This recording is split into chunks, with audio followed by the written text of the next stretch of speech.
వి gold trusted gold buyers. మీరు తాకట్టు పెట్టిన బంగారాన్ని విడిపించి ఈ రోజు ఉన్న మార్కెట్ ధరకు కొనబడును.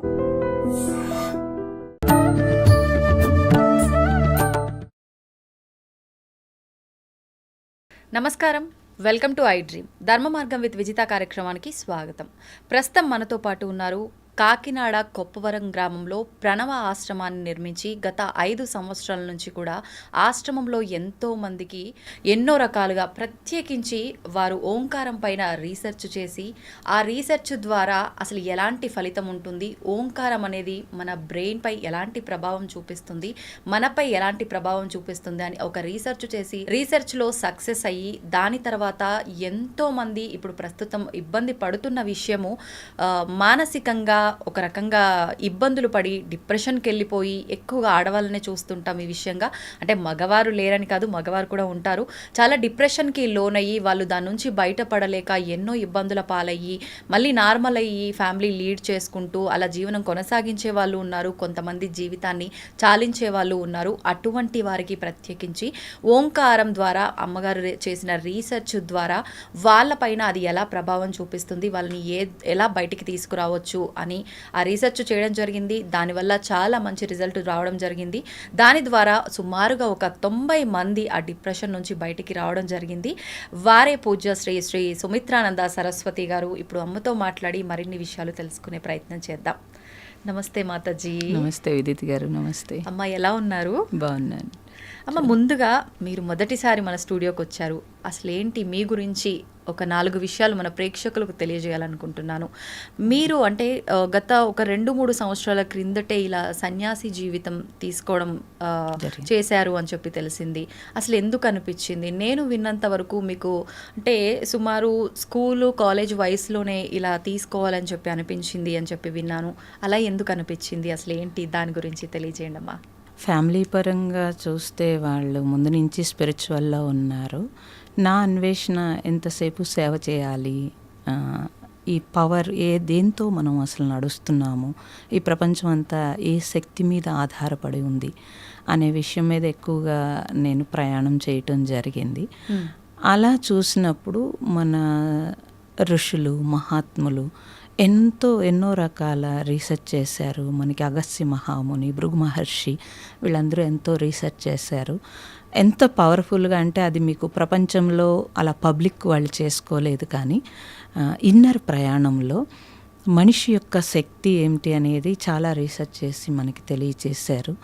ఏ శక్తి ద్వారా ఈ ప్రపంచం అంతా నడుస్తోంది, అది మనం పరమాత్మ భగవంతుడు అనుకుని మీరు ఏ పేరు పెట్టుకున్నా కానీ తప్పనిసరిగా మన సంకల్పానికి కానీ పంచభూతాల యొక్క శక్తి కానీ అన్ని కనెక్టివిటీ ఉంది అని చెప్పి మన మునులు ఋషులు అందరూ కూడా ఎంతో తెలియచేశారు.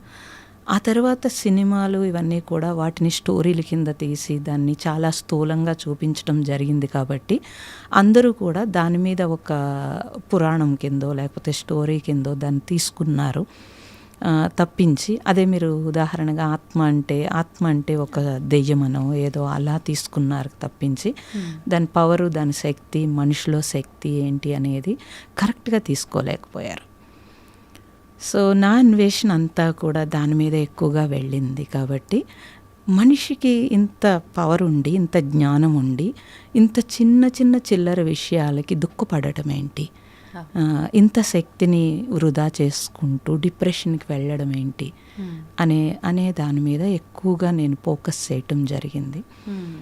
దాని మీద భాగంగానే నా అన్వేషణ అంతా జరిగింది. కాబట్టి అలా జర్నీ స్టార్ట్ అయింది. ఎప్పటి నుంచి స్టార్ట్ చేశారు? చిన్నప్పటి నుంచే సామాజిక సేవ అనేది చిన్నప్పటి నుంచే ఉంది, కానీ అప్పుడు నాకు పూర్తిగా కుదరలేదు. అయితే నేను మ్యారేజ్ చేసుకోను అని అనుకున్నాను, పూర్తిగా సమాజ సేవకు వెళ్ళిపోవాలనుకున్నాను, కానీ అది ఇంట్లో కుదరలేదు. అలాగా నేను చెప్తే వాళ్ళు ఒప్పుకోలేదు. కాబట్టి మ్యారేజ్ చేసుకునేటప్పుడే అలా సమాజ సేవ చేసే వాళ్ళని చూసుకుని మాకు రిలేటివ్ ఎవరో ఉంటే వారిని మ్యారేజ్ చేసుకున్నాను. ఇద్దరికీ అది సూట్ అయింది కాబట్టి ఇద్దరం సమాజ సేవ చేసుకోవాలని చేసేవాళ్ళం. అయితే నాకు తర్వాత చేస్తున్నప్పుడు వ్యక్తి భావనతో చేస్తున్నారు, అంటే అది కూడా గొప్ప కోసం పేపర్లో వేసుకోవడం కోసం అలా చేస్తున్నారు. అది కరెక్ట్ కాదనిపించింది నాకు. ఇంకా ఏదో అది రియల్గా చేసేవాళ్ళు ఎవరు అని అంటే నాకు మహాత్ములు ఎక్కువగా కనిపించారు. అంటే ఎటువంటి ఆశించకుండా ఫలితం చేసేవాళ్ళు గురించి అనుకున్నాను నేను. ఆ టైంలో నాకు తెలియదు. భగవాన్ రమణ మహర్షి ఎక్కువగా నాకు రావడము, ఆ విజన్ రావడము, తెలియడము, కనపడటము ఇవన్నీ జరిగితే అది తెలియలేదు నాకు. అంటే నేను స్పిరిచువల్లో అప్పుడు ఈ టైప్ ఆఫ్ బుక్స్ చదవడం కానీ అలా లేదు నేను.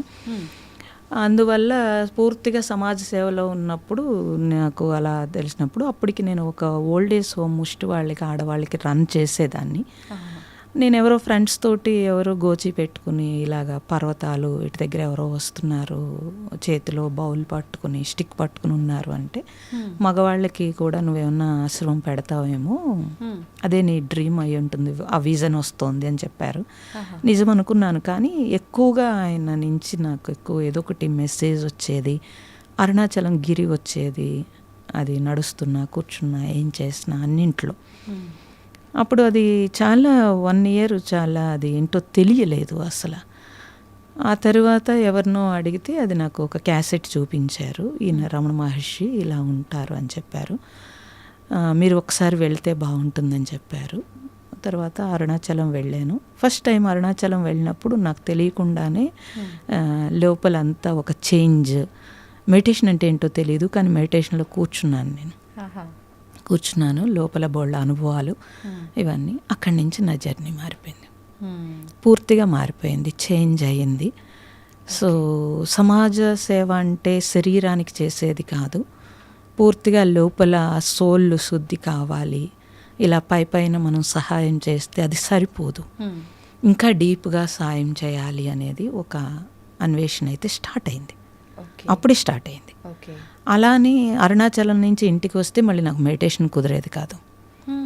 మళ్ళీ అదంతా చాలా ప్రాబ్లం అయ్యేది. అప్పటికి నేను జాబు ఇవన్నీ చేసేదాన్ని, సెలవు దొరకదు, ఫ్యామిలీలో ఉండే బోల్డ్ కమిట్మెంట్లు ఇవన్నీ చాలా ఉండేవి.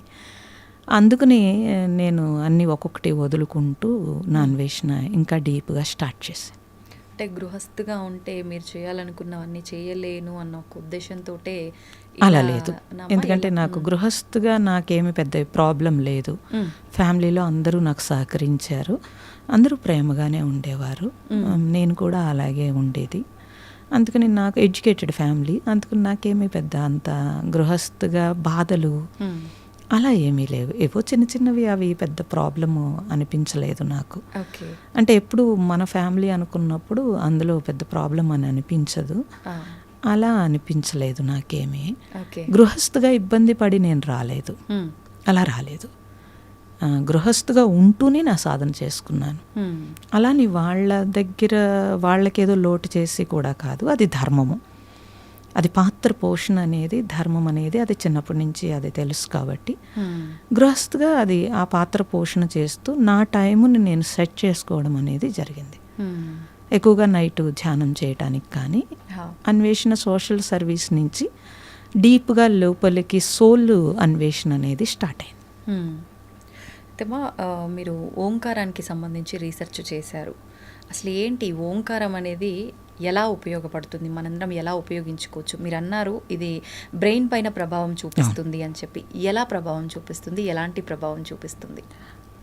ఉన్నది ప్రణవం శబ్దం పరబ్రహ్మ స్వరూపం అని నేను రామతీర్థుడు పుస్తకంలో చదివాను. అప్పటికే నేను కొంచెం అన్వేషణ చేస్తున్నప్పుడు స్పిరిచువల్గా భగవాన్ రమణ మహర్షి అరుణాచలం వెళితేనే నాకు అక్కడ మెడిటేషన్ కుదిరేది, ఇక్కడ గృహస్థుగా ఉండి అరుణాచలంలో ఉండడం కుదిరేది కాదు.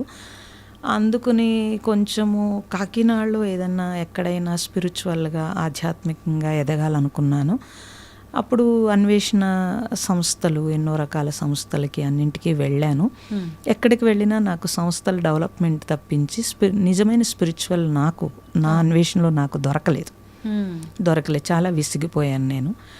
సత్సంగంలో ఎవరిదైనా సత్సంగం చెప్తున్నప్పుడు కూర్చుంటే, సత్సంగం చెప్పేటప్పుడు ఉపన్యాసము ఒకలా ఉండేది, వాళ్ళ లైఫ్ ఒకలా ఉండేది. ఆ నిజాయితీ నాకు కనిపించలేదు. స్పిరిచువల్లో ఉండే నిజాయితీ నాకు కనిపించలేదు. అప్పుడు ఇంకా అలా కాదు, నాకు అది సూట్ అవ్వట్లేదు. కాబట్టి నాకు ప్రాక్టికల్ నాలెడ్జ్ కావాలి, నాకు థియరీ నాకు అంత నచ్చేది కాదు, ఎక్కువగా ప్రాక్టికల్ కావాలి. ఆ టైంలో ఎవరో నాకు గిఫ్ట్ కింద రామతీర్థుడి పుస్తకం ఇచ్చారు. అది నేను చూసినప్పుడు అందులో ఉన్నది ప్రణవము, శబ్దం పరబ్రహ్మ స్వరూపము, ఓంకారంతో ఈ ప్రపంచమంతా నడుస్తుంది అనేది ఉంది. అక్కడి నుంచి నా అన్వేషణ స్టార్ట్ అయింది. ఆ ఓంకారం మీద మొత్తం మొదలైంది. అది ఎలాగా శబ్దము ఎలా వస్తుంది, ఏమిటి, మన మాట లేకపోతే బయట పక్షులు, గాలి, నీరు అన్నింటి నుంచి ఆ శబ్దము ఎలా వస్తుంది అనేది అన్వేషణ స్టార్ట్ చేశాము. దాని మీద ఉపనిషత్తులు, మాండూక ఉపనిషత్తులో అన్నింటిలో ఓంకారం మీద ఉంటుంది. ఇదంతా మొత్తము స్టడీ చేయటం జరిగింది. అది ప్రాక్టికల్ అవ్వాలి. మళ్ళీ అవును, ప్రాక్టికల్గా నేను ఆ ఓంకారం నాకు తెలియదు కాబట్టి, ఎవరు గైడెన్స్ లేదు కాబట్టి ఉట్టినే ఓం ఓం అని పలకడమే అనుకున్నాను నేను. సో అలా పలుకుతూ ఉన్నా అదేం నాకు పట్టు దొరకలేదు. కాకపోతే కొంచెం మనస్సు ప్రశాంతంగా అనిపించేది అంతే. కానీ దాన్ని బట్టి కుదిరేది కాదు. ఆ తర్వాత ఇంకా ప్రతి క్షణం ఇంకా దాన్ని పట్టుకుని ప్రతి క్షణం అన్నింట్లో ఆ శబ్దాన్ని చూసేటప్పుడు అది ఎలాగా కనెక్ట్ అవుతుంది, ఇవన్నీ అలాగా నాకు అలా ఒక 3 years ఏమో నాకు అయినప్పుడు ఇంకా అంతా ఓంకారమే అనిపించేది. ఇంకా ఏమీ నాకు బయట ఏది సరిగ్గా వినిపించేది కాదు. ఎవరు మాట్లాడుతున్నా అది ఓంకారం కింద అనిపించేది. అలా బాగుంది. ఇలాగ నేను ఇంకేమీ ఎవరి దగ్గరికి వెళ్ళక్కర్లేదు, ఇలా బాగుంది అని. ఇంట్లో కూడా ఏ పని చేస్తున్నా అన్నింట్లో ఆ శబ్దాన్ని ఓంకారం కింద కనెక్ట్ చేసుకోవడం మొదలుపెట్టాను. అప్పుడు ఏమైందంటే ఫ్యామిలీ లైఫ్లో కొంచెం ఇబ్బంది వచ్చింది. ఏంటంటే నాకు ఇంకేమి వద్దు, ఈ ఓంకారం ఒక్కటే చాలా అనిపించేది. అనిపిస్తూ ఆ శబ్దంతో అలా కనెక్ట్ అయిపోయి ఉండిపోయేదాన్ని. ఇప్పుడు ఇప్పుడు మనం ఒక దోశ వేసామనుకోండి, ఫస్ట్ సౌండ్ వస్తుంది కదా, ఆ శబ్దం కూడా నాకు ఓంకారం కింద అనిపించి దాంట్లో అలా ఏకమై ఉండిపోయేదాన్ని. ఈలోగా ఇది మాడిపోయేది. అప్పుడు కొంచెం ఇబ్బంది వచ్చేది ప్రతి దాంట్లో.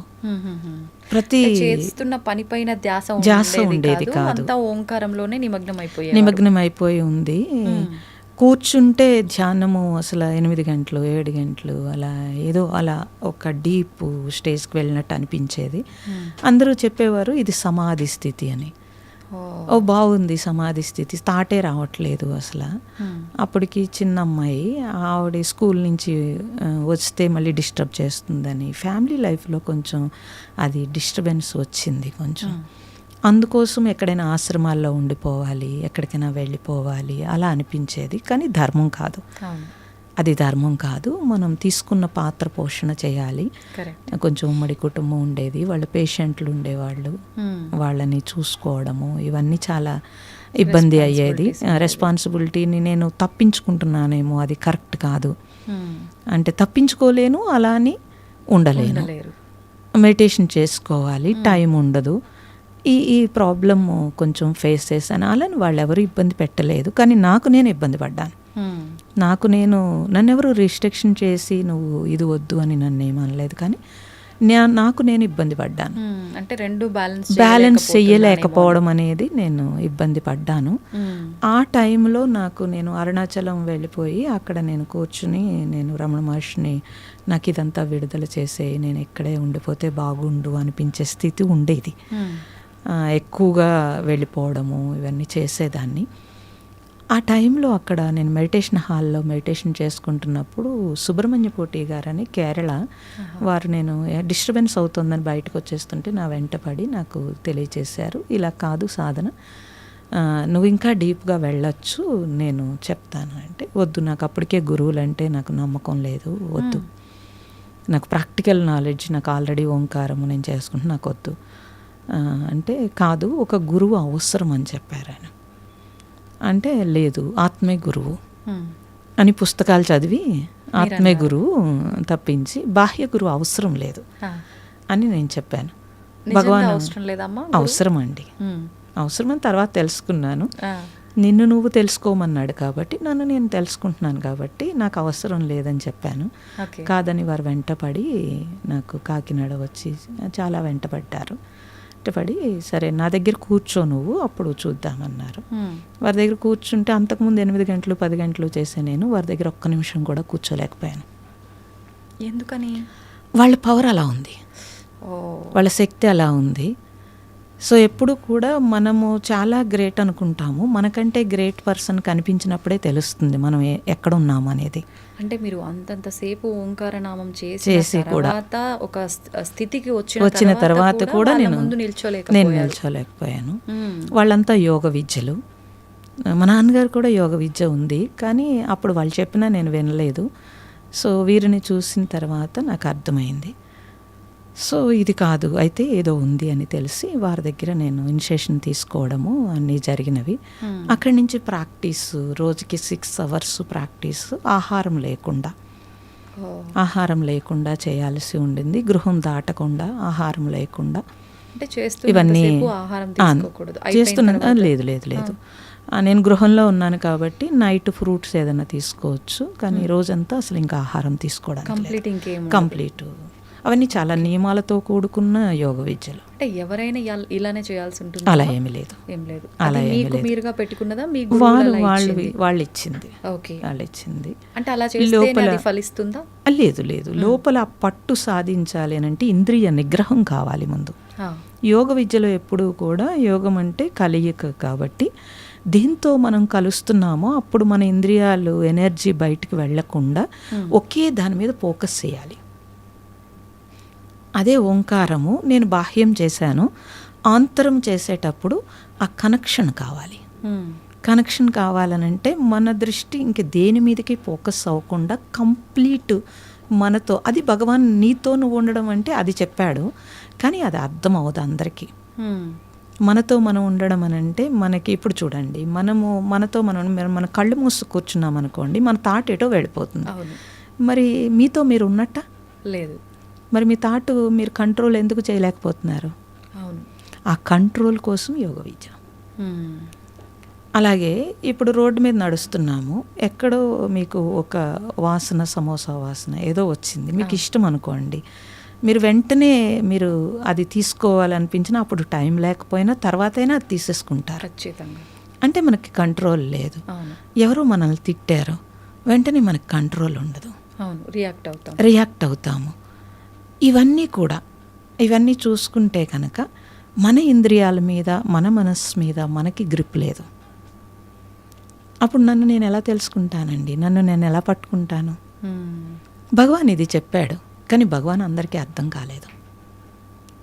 సో నన్ను నేను అన్వేషించడం అని అంటే అసలు నేనేంటి అనేది తెలియాలి ఫస్ట్.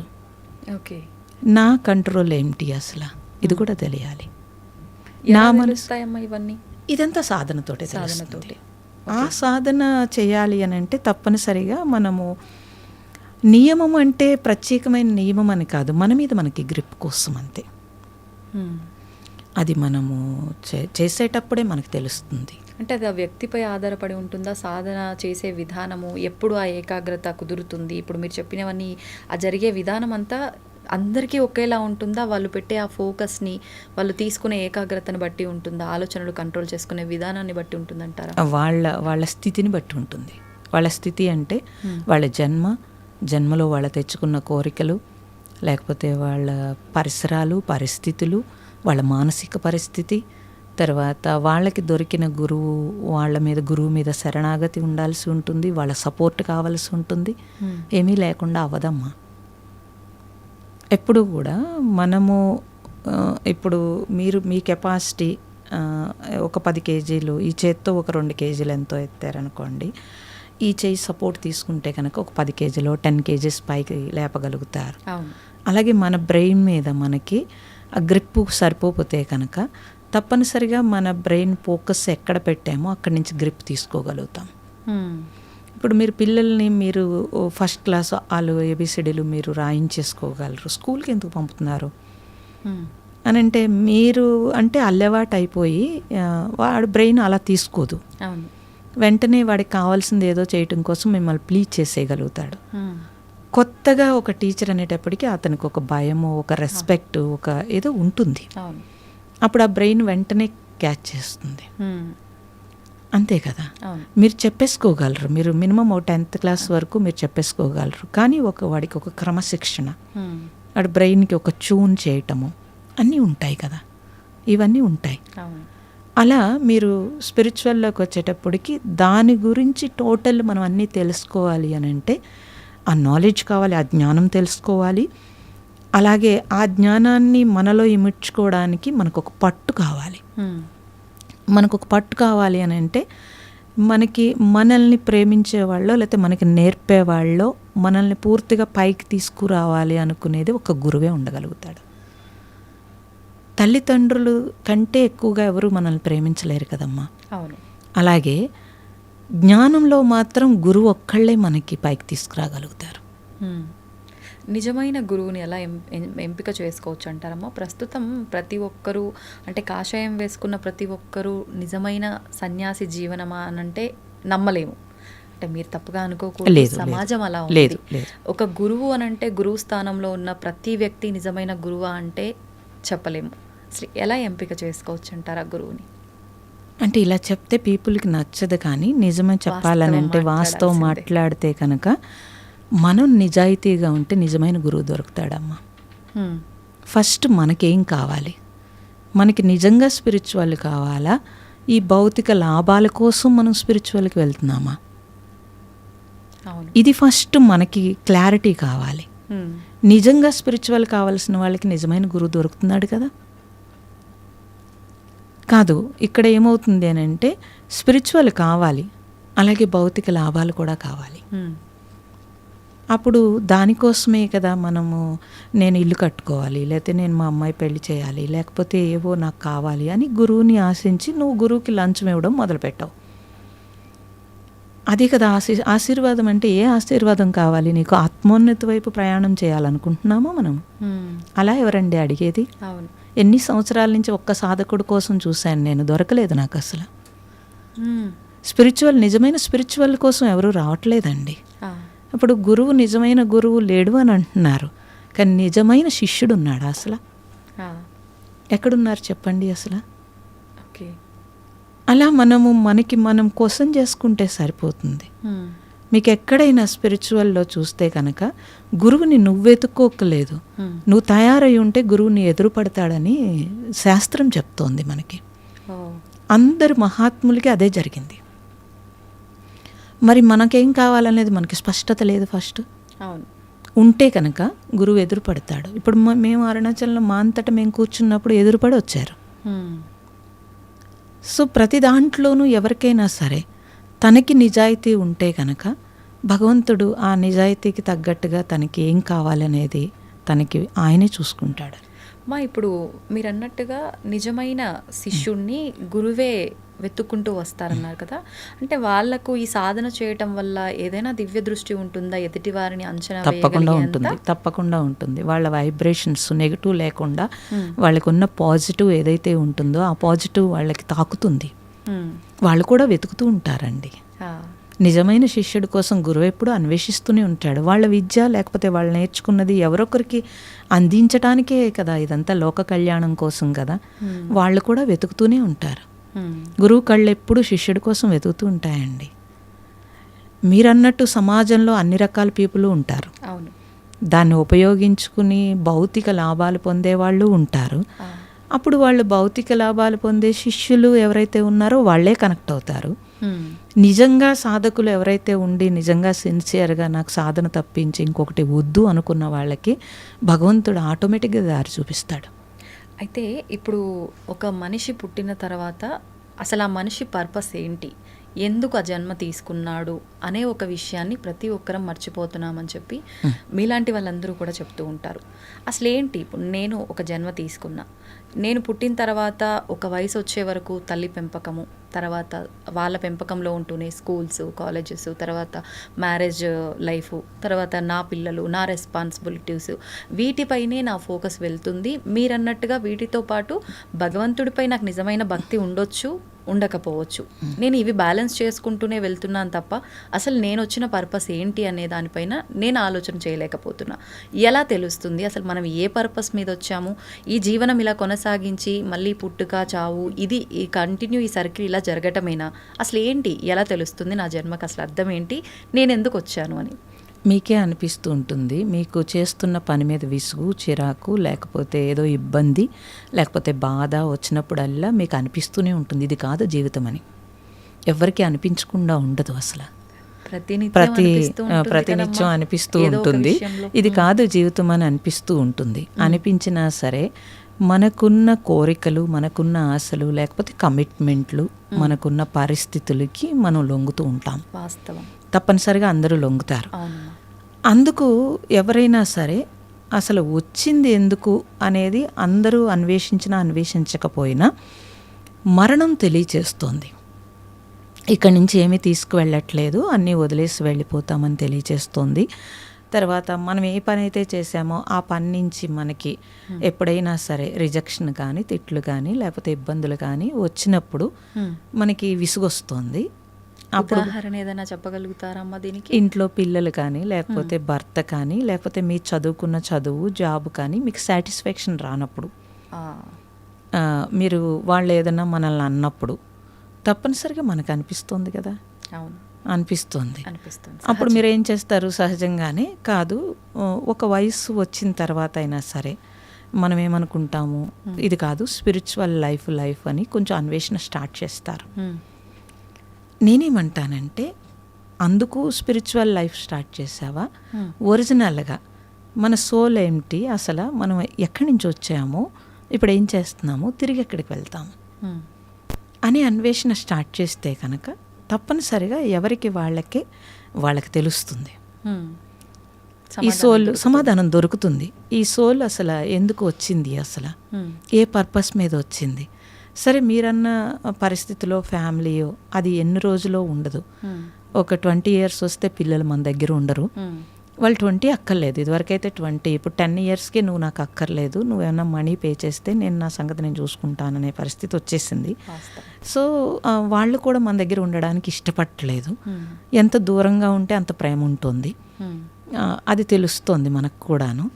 అప్పుడు మన పర్పస్, లేకపోతే వాళ్ళ చదువు, వాళ్ళ మ్యారేజ్ అయిపోయిన తర్వాత అయినా సరే మనం ఒంటరి అవుతాం. భార్యాభర్తలు ఇద్దరు ఉన్నా కూడా సెల్ ఫోన్ వచ్చిన తర్వాత ఎవరికి వాళ్ళే ఒంటరి. ఇంకా అసలు ఆ కమిట్మెంట్లు కూడా పోయినాయి. అప్పుడు నీ టైం అలా సెల్ ఫోన్తో గడిపిన కొద్ది రోజులు బాగుంటుంది, తర్వాత బోర్ కొట్టేస్తుంది. అందుకే కదండి అందరూ యాత్రలకు వెళ్ళడమో, లేకపోతే ఇంకో దానికి ట్రిప్పులకు వెళ్ళడమో, ఏదో చేసి కాసేపు మనస్సుని చేంజ్ చేస్తున్నారు. మనస్సుని హుషారు తెచ్చుకోవడం కోసము డబ్బు ఖర్చు పెట్టి ఏవో చేసుకుంటున్నారు. కానీ ఎన్ని చేసినా మళ్ళీ బ్యాక్ టు బ్యాక్ మన ఇంటికి రావాలి. వాస్తవం. అదే ప్రాబ్లమ్స్, సపోర్ట్, అన్నీ కావాలి, అన్నీ ఉంటాయి. మళ్ళీ సపోర్ట్ కూడా కావాలి, మానసికంగా మనకి కావాలి.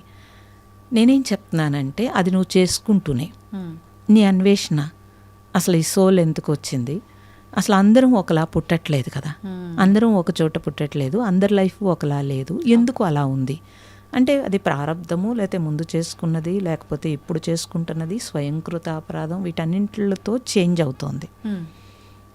మన థాట్లో కూడా మనకి చేంజ్ అవుతోంది. ఇవన్నీ చూసినప్పుడు మనం మారాలని తెలుస్తోంది. మారాలి, మనం ఎలా మారాలి, ఎలా మన జీవితాన్ని నడపాలి అనేది మనకి తెలుస్తుంది. అందుకే అన్వేషిస్తున్నారు మనుషులందరూ. దాన్ని కాలక్షేపం చేస్తున్నారు తప్పించి ఆ కాలాన్ని.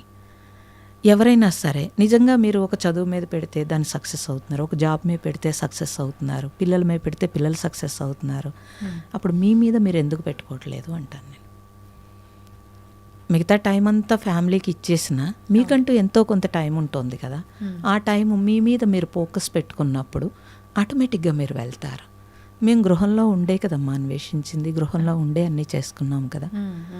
మన మీద మనం కొద్దిగానైనా టైం తీసుకోవాల్సి ఉంటుంది. మన మీద మనం టైం తీసుకుంటున్నారు. పార్టీలకో పెళ్ళిళ్ళకో వెళ్ళినప్పుడు అన్నీ కొనుక్కోవడానికో, రెడీ అవ్వడానికో, తిరగడానికో అన్నీ టైం తీసుకుంటున్నారు కదా. అవన్నీ టెంపరరీ చేస్తున్నారు. అసలు మనము మానవ జన్మ ఇంత ఉత్తమమైన జన్మ అని తెలుసు కదా అంతాను. మిగతా ఏ ప్రాణికి లేని అవకాశం మనకుంది కదా. అప్పుడు మన మీద మనం టైం ఎందుకు పెట్టుకోవట్లేదు? అలా మీరు పెట్టుకున్నప్పుడు మీ గురించి మీరు కొద్దిగా శ్రద్ధ తీసుకుంటారు. అట్లీస్ట్ పోనీ స్పిరిచువల్ వదిలేయండి, మీ హెల్త్ గురించైనా మీరు ఎందుకు కేర్ తీసుకోవట్లేదు? అది మళ్ళీ రేపొద్దుట మనల్ని సఫర్ చేస్తుంది, మనతో పాటుగా మన ఫ్యామిలీని సఫర్ చేస్తుంది. అవును. మన పిల్లలైనా మనం అమ్మ నాన్నకి ఒంట్లో బాగాలేదంటే వాళ్ళు ఎక్కడున్నా సఫర్ అవుతారు. అందరికీ తెలుసు కదమ్మా, ఎవ్వరూ కూడా హ్యాపీగా చనిపోవాలని ఉంటుంది, అంతేకాని సఫర్ అవుతూ చనిపోవాలని ఉండదు. ఉండదు. అట్లీస్ట్ జీవించి ఉన్నంత వరకైనా మన హెల్త్ లేకపోతే మన మైండ్ అన్నీ మన కంట్రోల్లో ఉండేటట్టయినా మనం చేసుకోవడమే నిజమైన ఆధ్యాత్మికత. అంతేకాని స్పిరిచువల్ అంటే అది వేరు కాదు. జీవితం వేరు, ఆధ్యాత్మికత వేరు అనుకోవడం పెద్ద తప్పు. ఈ జీవితమే ఆధ్యాత్మికత. ఇప్పుడు మీరు చెప్పిన దాన్ని బట్టి నాకు అనిపించింది ఇందాక, అంటే ప్రశాంతత కోసం ఎటైనా వెళ్ళాలి అనుకోవడం వాస్తవం. ప్రతి ఒక్కరికి ఏదో ఒక సమయంలో అనిపిస్తూ ఉంటుంది. కొంతమంది ఫ్యామిలీతో టైం స్పెండ్ చేయాలని ప్లాన్ చేస్తే, కొంతమంది ప్రశాంతత కోసం అని చెప్పి ఇలాంటి ట్రిప్స్ అని, వెకేషన్స్ అని ఇలాంటివన్నీ ప్లాన్ చేస్తుంటారు. అది డివోషనల్ సైడ్ వెళ్ళినా సరే, వేరే ప్లేసెస్ వెళ్ళినా సరే. నిజంగా మీరు చెప్పినట్టుగా ఇది చాలా సందర్భాల్లో వ్యక్తిగతంగా నేను కూడా అంటే ఎక్స్పీరియన్స్ చేసిన విషయమే. ప్రతి ఒక్కరు ఎక్స్పీరియన్స్ చేస్తారు. ఎక్కడికి వెళ్ళినా వెళ్ళిన 2 రోజులు, 3 రోజులు, 4 రోజులు తిరిగి మళ్ళీ మనం బ్యాక్ టు హోమ్ వచ్చాము అని అంటే సేమ్ అన్నీ రిపీట్. మహా అయితే అక్కడ ప్రశాంతత అంతా ఒక్కరోజు ఉంటుందేమో, తర్వాత ఇదే రెస్పాన్సిబిలిటీసు ఇదంతా ఉంటుంది. ఇదంతా లేకుండా ఉండాలి అంటే ఇప్పుడు మీరు చెప్పినట్టుగా నిజమైన ఆధ్యాత్మికత అంటే ఏ కోరికలు లేకుండా ఒక స్థితికి వెళ్ళాలి అంటారు కదా. అంటే భగవంతుడికి సేవ చేసుకోవడము, మనని మనం తెలుసుకోవడము అన్నారు. అది చేస్తేనే ఈ యొక్క ఆలోచన అనేది కంప్లీట్గా మనం ఆత్మానందం పొందటానికి కారణం అవుతుందా? అంటే కోరిక లేకపోవడం అనేది ఎలా కుదురుతుందండి? అన్నీ కోరికలే కదా. సహజం కదా, సహజం అది. ఇప్పుడు మీరు ప్రశాంతంగా ఉండడం అనేది కూడా కోరికే కదా. అవును. కానీ ప్రశాంతత మీలో కావాలా, బయట కావాలా? ఇది ఫస్ట్ తెలియాలి. మీలోనే కావాలి అని అంటే కనుక ఇప్పుడు మీరు ఎక్కడికో ట్రిప్కి వెళ్ళారు, అక్కడ ప్రశాంతంగా ఉంది అని మీరు అంటున్నారు. ఎందుకు ఉంది అక్కడ? ఇది మీరు గమనించాల్సిన విషయం. అది ట్రిప్లో ఉందా, లేకపోతే మహాత్ములు నడయాడిన ప్లేసులకి వెళితే వచ్చిందా? ఇది మనం స్థల ప్రభావమా? ఇది మనం గమనిస్తే కనుక ఏది చేసినా సరే ఫస్ట్ మీరు తెలుసుకోవాల్సింది ఏంటంటే, ఫస్ట్ మీరు ట్రిప్కి వెళ్ళేటప్పుడు మీ ఇల్లు, మీకుండేవి అన్ని కమిట్మెంట్లు అన్నీ ఫస్ట్ పక్కన పెట్టారు. అందుకు ప్రశాంతత వచ్చిందా, లేకపోతే ప్లేస్లో ప్రశాంతత వచ్చిందా? ఇది మీరు గమనించాల్సిన విషయం. అయితే ఫస్ట్ మనము నేనైతే చాలామందిని చూశాను, ఇంట్లో వంట లేదు, పిల్లలు క్యారేజీలు లేవు, హడావుడు లేదు, అందుకు కొంత ప్రశాంతత వచ్చింది. ఓకే, మళ్ళీ బ్యాక్ టు బ్యాక్ వచ్చేటప్పటికి మళ్ళీ రొటీన్ అయ్యింది కదా. అంటే ఆ పని మనకి ఇష్టం లేదు, అంటే అది ప్రేమ లేదు దాని మీద, పాత్ర పోషణ లేదు, తప్పదు అని చేస్తున్నాం, పాత్ర పోషణ లేదు. పాత్ర పోషణ ఉంటే కనుక మన పూర్వీకులమ్మ, మీరు పూర్వీకులను చూసుకోండి, మీ అమ్మమ్మ గారినో లేకపోతే అమ్మగారినో చూసుకోండి, వాళ్ళెవ్వరూ కూడా వాళ్ళ ధర్మం తప్పలేదు. వాళ్ళ పాత్ర పోషణే వాళ్ళ జీవితం అనుకున్నారు. అసలు వచ్చిందే అందుకు, ఇక్కడికి వచ్చిందే మన సోల్ ఏంటంటే మనం ఇక్కడున్న రుణాలను తీర్చుకోవడానికి అసలే కదా. రుణానుబంధ రూపేణ పశుపత్ని సుతాలయ అన్నారు. సో అన్ని రుణాలతోటి ఇంత బ్యాగేజ్తో వచ్చాం. వచ్చినప్పుడు ఈ బ్యాగేజ్ని ఇక్కడ వదిలించుకుని మానవ జన్మ కాబట్టి జ్ఞానంతో ఇంకా బ్యాగేజ్ ఖాళీ చేసుకుని వెళ్ళాల్సి ఉంది. ఈ ఒక్క విషయం తెలిస్తే మనుషులకి చాలు. బ్యాగేజ్తో వచ్చామని తెలియట్లేదు. ఈ బ్యాగేజ్ని మోస్తూ ఇంకొంచెం బ్యాగేజ్ని తెచ్చుకుంటున్నారు, మూటగట్టుకుంటున్నారు. ఎలాగూ చేస్తున్నారు పని, ఎలాగూ పిల్లల్ని పెంచటము అన్నీ ఎలాగూ చేస్తున్నారు, కానీ అది ధర్మంగా చేయట్లేదు, సక్రమంగా చేయట్లేదు. లేకపోతే నిన్నటిది మొన్నటిది ఫ్రిడ్జ్లో పెట్టి మళ్ళీ వాడు ఆరోగ్యం పాడు చేయడం ఏంటండి పిల్లలకు కూడా? పూర్వం చేశారమ్మా అసలు లేదు, మరి ఇప్పుడు ఎందుకు చేస్తున్నారు? పోనీ అలానే ఉద్యోగం చేసే ఆడవాళ్ళ కోసం అదంతా చేశారు పోనీ అనుకుందాం. ఉద్యోగం లేని వాళ్ళు ఏం చేస్తున్నారు అసలు? గృహంలో చాలా పని ఉంటుంది, నేను కాదన్ను, గృహంలో చాలా పని ఉంటుంది, కానీ ఆ పనిని పర్ఫెక్ట్గా చేసుకుంటే కనుక చాలా ఈజీగా ఉంటుంది. చాలా స్పీడ్గా మీరు మార్నింగ్ బయలుదేరి వచ్చేయాలి అని అంటే కనుక మీరు ఏదైనా కొంచెం ముందు రోజు తయారు చేసి పెట్టుకోవడం తప్పని నేను చెప్పట్లేదు. కానీ అసలు ఇంట్లోనే ఉండి కూడా వారం రోజులకి మనం ఒక పిండి తయారు చేసి ఫ్రిడ్జ్లో పెట్టుకుంటామండి. మరి ఇంట్లో వాళ్ళ పొట్ట ఏమైపోతుంది? అది అసలు ఎవరు ఆలోచించరు. అప్పుడు ఎలా ధర్మం పాటించాం? సో 10 మంది పిల్లలుండి 15 మంది పిల్లలుండి ఇన్ని ఫెసిలిటీస్ లేనప్పుడు వాళ్ళెవరూ అలా బద్దకించలేదు. అవును. ఎవరికి ఏ టైంకి ఏం కావాలో వాళ్ళు పరుగు పెట్టి చేశారు, ప్రేమతో చేశారు. ఇప్పుడున్నట్టు అడ్వాన్స్ ఏది టెక్నాలజీ కూడా లేదు. ప్రతిదీ వాళ్ళ స్వహస్తాలతో చేసుకున్నారు, ఆరోగ్యంగా ఉన్నారు, ఆనందంగా జీవించారు. కుటుంబం అంటే అందరూ ఒక ప్రేమతోటి ఒక యూనిటీతో ఉన్నారు.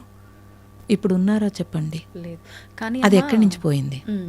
అప్పటి కాలంలో మీరన్నట్టుగా ఏదైతే ఈ స్త్రీలు వాళ్ళ ధర్మాన్ని వాళ్ళు కరెక్ట్గా నిర్వర్తించారో, మగవారు ఒక్కరే అప్పట్లో అంటే వ్యవసాయం చేసిన సంపాదన అనేది వారొక్కరిపైనే ఉండేది.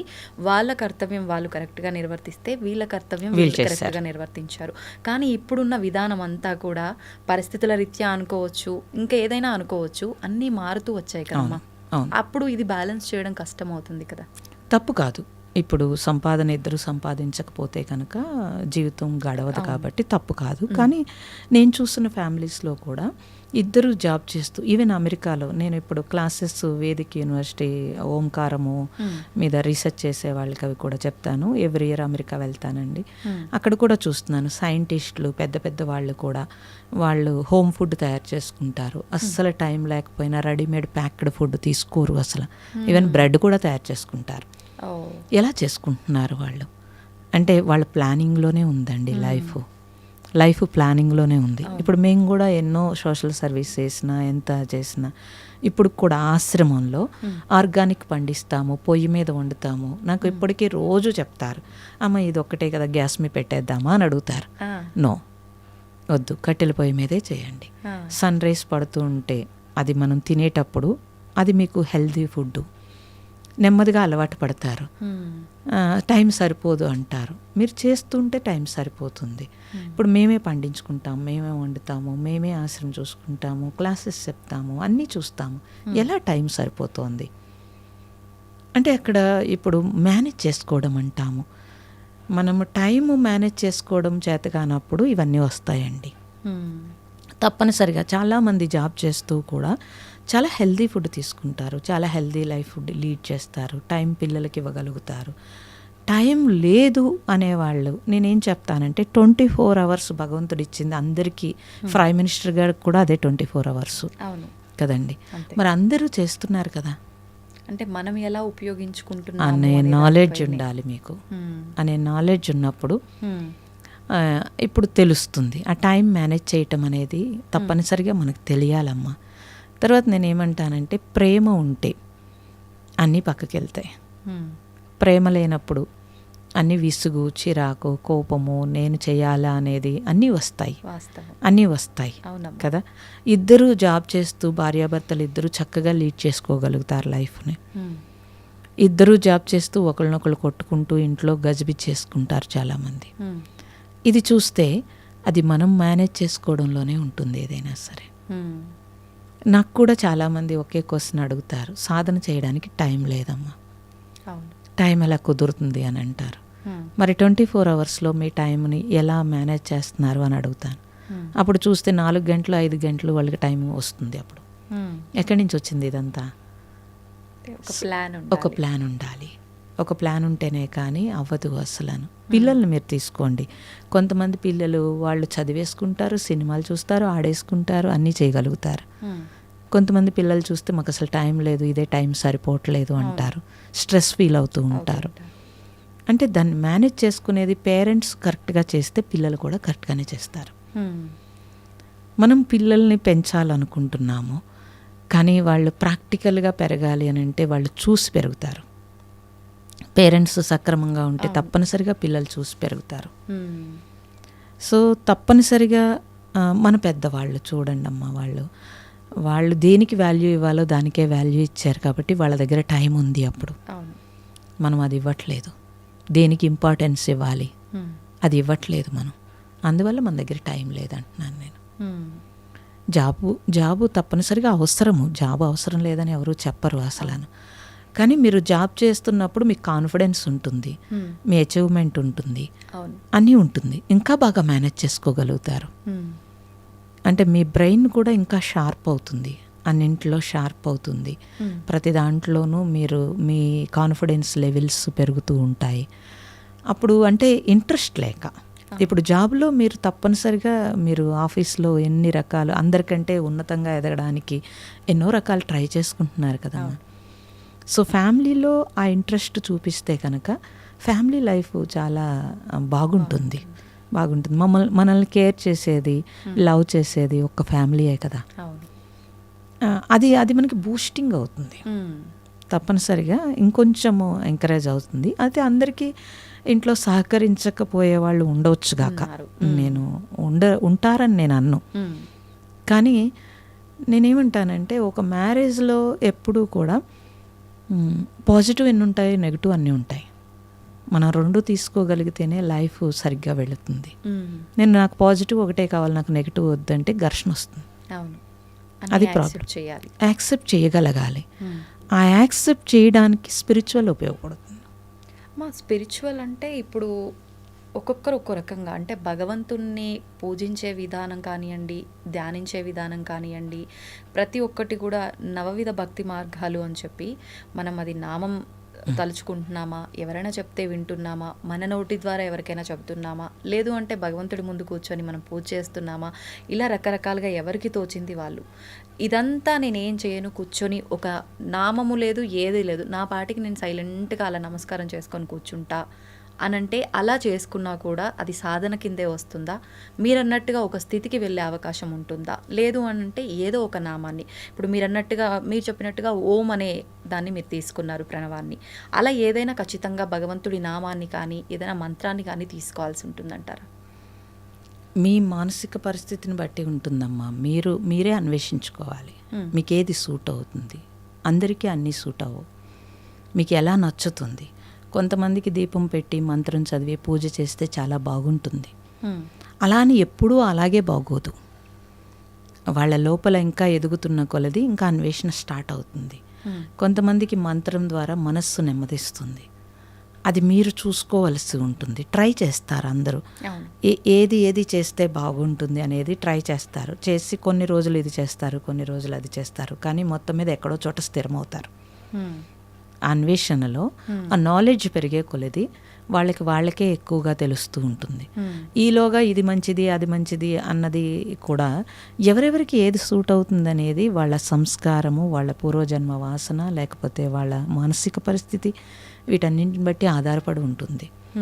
అందుకు నేనేం చెప్తానంటే ఏది చెడ్డది కాదు, ఏది మంచిది కాదు, నీకేం కావాలి ఫస్ట్, ఎలా చేస్తే నీ మనస్సు నెమ్మదిస్తోంది, ఎలా చేస్తే నీ పరిస్థితి. అందరికీ ఇంట్లో పరిస్థితులు అన్నీ సూట్ అవ్వవు. నేను ఒక గంట ధ్యానం చేసేస్తానంటే ఇంట్లో కొంతమందికి కుదరదు.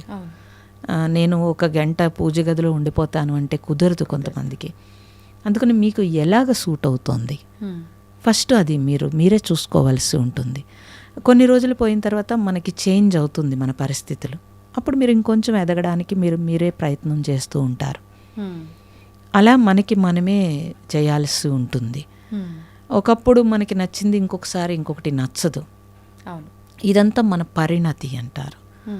పరిణతి చెందే కొలది, మానసిక పరిస్థితి మార్పు చెందే కొలది వాళ్ళు ఇంకా ఎదుగుతూనే ఉంటారు. ఎదుగుతున్నప్పుడు అప్పుడు నేను ఇలా చేశాను కాబట్టి ఇదే పట్టుకుంటానంటే లోపల చిరాకు అనిపిస్తుంది, కొత్తదనం కావాలనిపిస్తుంది, మనసుకి అన్వేషిస్తూనే ఉంటారు. అందుకని నవవిధ భక్తులు చెప్పారు. అందరికీ ఇప్పుడు ఒకే భగవంతుడు, ఇన్ని రూపాలు ఎందుకమ్మా, ఇన్ని మార్గాలు ఎందుకు అంటే జహకో రుచి బుద్ధికొక గుణం అన్నట్టుగా ఆ బుద్ధి ఎలా పరిణతి చెందుతుందో దాని ప్రకారం మన మహాత్ములు ఇన్ని అందించినప్పుడు మన సంస్కృతి సంప్రదాయం అంటే కట్టుబొట్టు కాదు. ఇంత వాళ్ళు చేసి రీసెర్చ్ చేసి మనకి మన జీవితం ఆనందంగా ఉండడానికి, మన సోల్ శుద్ధి అవ్వడానికి, మన జన్మరాహిత్యానికి భారతదేశంలో మహాత్ములు మనకి ఇచ్చినంత సంపద ఇంకెక్కడ ఇయ్యలేదు. అది మనం ఉపయోగించుకోవట్లేదు. మా అన్వేషణ కూడా అదే.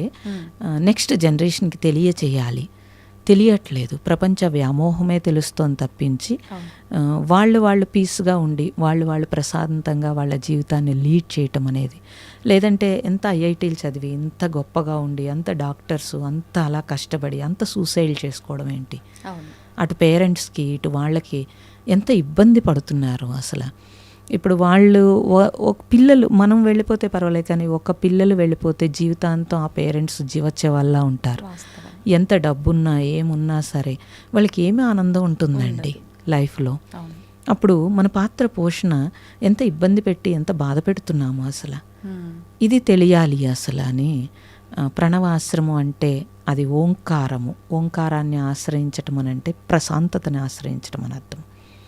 సో ఆ నాలెడ్జ్ని ఇవ్వడము. ధ్యానం చేస్తూ ఉంటారు, ధ్యానానికి సంబంధించిన నాలెడ్జ్ తెలియకుండా ధ్యానం చేస్తారు. అందుకని కళ్ళు మూసుకుని ఎటో వెళ్తున్నాం, హాస్టల్ ట్రావెల్ చేస్తున్నాం అంటారు. ఏ హాస్టల్ ట్రావెల్ చేస్తారు? ఎక్కడికి వెళ్తాము ఎవరైనా సరే? దేనికోసం ధ్యానం చేస్తున్నాము? ప్రశాంతత కోసం. మరి అది మానేసి నాకు అది కనిపించింది ఇది కనిపించింది, ఇవాళ నిన్న కనిపించింది ఇవాళ కనిపించలేదు, ఇవాళ వినిపించలేదు, ఎవరికో ఏదో అనుభవం వచ్చింది నాకు రాలేదు, ఈ బెంగ ఈ బాధ, ఇంకొంచెం డిప్రెషన్లోకి వెళ్తున్నారు. అందుకోసం మేము మీడియాకి రావాల్సి వచ్చింది. లేకపోతే ఎన్ని సంవత్సరాలు మీడియాకి రాంది, ఇప్పుడు మీడియాకి ఎందుకు రావాల్సి వస్తుంది అని అంటే పీపుల్ చాలా సఫర్ అవుతున్నారు ఈ విషయంలో. స్పిరిచువల్ అంటే సరైన అర్థమే తెలియదు. స్పిరిచువల్ అంటే ఏదో అనుకుంటారు. కాదు, నిన్ను నువ్వు మార్చుకోవడానికి, నీ గురించి నీకు తెలియడానికి, నీతో నువ్వు ఉండడానికి, తద్వారా నీ పాత్ర సవ్యంగా పోషణ చేయటానికి, ప్రారంధం వదిలించుకోవడానికి, కొత్త ప్రారంధం రాకుండా సోల్ శుద్ధి అయి పరమాత్మలో కలవడానికి స్పిరిచువల్.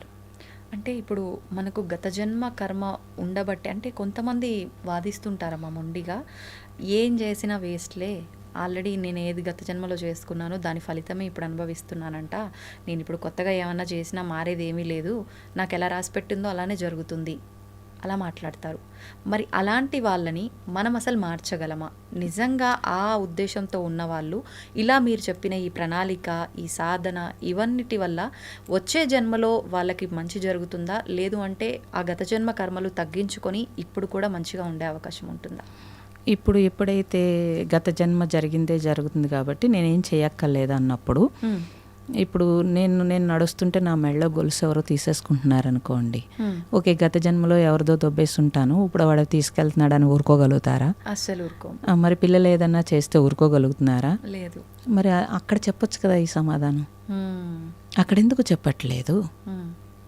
కోపం వస్తుంది, చిరాకు వస్తుంది, విసుగొస్తుంది, నా కర్మ ఇలా కాలిపోయింది అనిపిస్తోంది. అదెందుకు అనిపిస్తోంది? ఇవన్నీ అనిపించకుండా ఉండడానికి మనం ఏదైనా చేయగలగాలి. సో గత జన్మ తాలూకా వాసనే ఇప్పుడు ఉన్నా కూడా, అంటే గత జన్మ తాలూకా అంటే పుట్టుకే కదమ్మా అదంతా. మీరు ఎక్కడ పుట్టారో అన్న దాని మీదే అక్కడ డిసైడ్ అయిపోయింది అక్కడ, అంతే. అది దాని తర్వాత కొన్ని స్వయంకృతాపరాధాలు ఉన్నాయి. ఇప్పుడు గత జన్మలో నాకు ఇదే ఇష్టం కాబట్టి నేను ఇలాగే తింటాను అని అంటే నీ ఆరోగ్యం పాడవుతుంది, డాక్టర్ చెప్తాడు వద్దని, నువ్వు ఆపాలా ఆపొద్దా? ఆపాల్సిందే. మరి అదంతా ఎందుకు చేస్తున్నాము? అందుకని ఇదంతా వితండవాదం కింద మాట్లాడటం కాదు, ప్రాక్టికల్గా మనం చూసుకోవాల్సి ఉంటుంది. మనం చేస్తున్నది, మనం మాట్లాడుతున్నది ఒకటే అయిందా, లేకపోతే మనం చేస్తున్నది వేరు, మాట్లాడుతున్నది వేరు. ఆ రెండు ఏకం కానప్పుడు నీ మనస్సు ఎప్పుడు ప్రశాంతంగా ఉండదు. ఆ రెండు ఏకమైతేనే నువ్వు ప్రశాంతంగా ఉంటావు. మాట్లాడటం చాలా ఈజీ, కానీ ఆచరణలో చాలా కష్టం. ఆ ఆచరణ కోసము, ఏకాగ్రత కోసము, గ్రిప్ కోసమే ఏదైనా సాధన చేస్తే, మీరు ఒక నామం చెప్పినా, ఒక జపం చేసినా, అట్లీస్ట్ పోనీ పూజ దగ్గర కూర్చున్నారనుకోండి, కూర్చున్నంతసేపు మీరు మిగతా థాట్స్ అన్నీ పక్కన పెట్టారు, భగవంతుడు అనే ఒక్క థాటే ఉంచుకున్నారా లేదా? ఉంచుకుని ఆ పూజ చేసినప్పుడు ఆ ప్రశాంతత వేరు. అదే భగవంతుడి దగ్గర కూర్చుని నాకు అది కావాలి ఇది కావాలన్నప్పుడు ఆ ప్రశాంతత వేరు, మీకే తెలిసిపోతూ ఉంటుంది. అప్పుడు ఆ టైంను మీరు భగవంతుడి దగ్గర గడిపారు తప్పించి భగవంతుడి దగ్గర పొందలేదు. భగవంతుడి దగ్గర పొందాలి అని అంటే మీకు నాలెడ్జ్ కావాలి. ఏ నాలెడ్జ్ కావాలి? ఏ పని చేస్తున్నప్పుడు దాని మీదే మనం ఫోకస్ పెట్టగలగాలి అనే నాలెడ్జ్ కావాలి. మనకి జపము లేకపోతే ధ్యానము ఇవన్నీ ఎందుకు ఇచ్చారండి? ఏకాగ్రత కోసమే కదా ఇచ్చారు, శుద్ధి చేయడం కోసం ఇచ్చారు. ఆ మనస్సు పరిపరి విధాల వెళ్ళిపోతుంది కాబట్టి ఒక నామానికి కట్టి పాడేయడం కోసం జపం ఇచ్చారు. ధ్యానం ఒక ఏకాగ్రత కోసం ఇచ్చారు. ఇవన్నీ మనస్సు కోసమే కదా చేస్తున్నాము. మరి మనిషికి జ్ఞానం కూడా కావాలి కాబట్టి దాని నాలెడ్జ్ కోసము మనము స్పిరిచువల్లో రకరకాలుగా బుక్స్ చదివినా, సత్సంగాలు విన్నా, గురువుల దగ్గర జ్ఞానం పొందినా దాని నాలెడ్జ్ కోసమే కదా. ఒక వంట చేయాలంటే మీకు నాలెడ్జ్ కావాలి కదా. లేదా నాకు సూట్ అవని డ్రెస్ వేసుకుంటే నేనే ఆర్డ్గా ఉంటాను. అప్పుడు దానికి కూడా నాలెడ్జ్ తీసుకుంటున్నాను కదా. నాకు ఏ కలర్ సూట్ అవుతుంది, ఏ కలర్ డ్రెస్ బాగుంటుంది, ఎలా అయితే నాకు కాన్ఫిడెన్స్ పెరుగుతుంది. నన్ను నేను అద్దంలో చూసుకున్నప్పుడు కూడా నాకు కాన్ఫిడెన్స్ పెరగాలి. నేను ఆర్డ్ డ్రెస్ వేసేసుకుని నన్ను నేను అద్దంలో చూసుకుంటే నాకే చిరాకు అనిపిస్తుంది. కొంతమంది చూడండి, ఎదుటివాడు అది ఆర్డ్ డ్రెస్ చూస్తే నా వంక చూస్తారని వేసుకుంటారు. నీ వంక చూడటం కోసం కాదు కదా, నీకు బాగుండాలి అంతే. అలా ఈ జీవితంలో నాకు బాగుండడం కోసం ఏదైనా చేయాలి, కానీ ఇతరుల కోసం మనం ఏం చేయలేం కదమ్మా. అందుకని మన లైఫ్ని ఎవరికి తాకట్టు పెట్టకుండా మనకేం కావాలి అనే స్పష్టత ఉంటే చాలా ఈజీ అయిపోతుంది. మన మనస్సుకు ఏది కరెక్ట్ అనిపిస్తే అదే చేయాలి. ఏది కరెక్ట్ అనిపిస్తుంది అని అంటే, ఏది నాకు ఇప్పుడు ఎవరినో కొట్టడం కరెక్ట్ అనిపిస్తే అది కాదు కదా. అవును, అది నా మనసుకు అలా కాదు. ఏది చేస్తే నేను ఫర్దర్గా ప్రారంధము రాకుండా ఉంటుంది, ఏది చేస్తే ఫర్దర్గా నాకు ఘర్షణ లేకుండా ఉంటుంది, అది తెలుసుకోవాలి ఫస్ట్. ఓకే, ఏది చేస్తే నేను మళ్ళీ నేను చేసింది ఇంకొకసారి ఇలా ఎందుకు చేశానని నేనే అనుకోకూడదు. ఏది చేస్తే ఇది ఓకే, ఇది కరెక్ట్ అని నాకు అనిపించాలి, ఎవరి కోసమో కాదు. అవును, రిగ్రెట్ ఉండకూడదు, ఆలోచించాలి ముందుగా. రిగ్రెట్ ఉండకూడదు. ఏది చేస్తే నువ్వు కరెక్ట్గా నీకు బాగుంటుంది అంటే అందరికీ అన్ని సూట్ అవ్వవు. నాకేది కావాలి, నాకేది సూట్ అవుతుంది.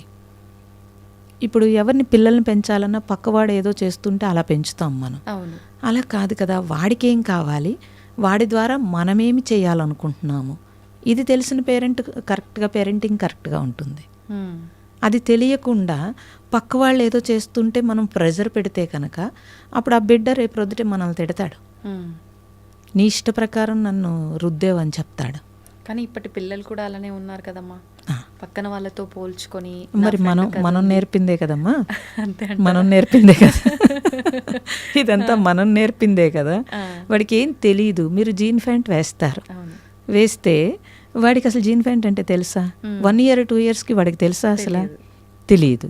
వాడు దాని మీద తర్వాత ఏం చేస్తాడు, వాడు ఆల్రెడీ వేసేసుకున్నాడు కాబట్టి పక్కవాడు ఏం వేసుకున్నాడో చూస్తాడు. అప్పుడు దాని మీద ఫోకస్ పెడతాడా పెట్టడా? పెడతాడు.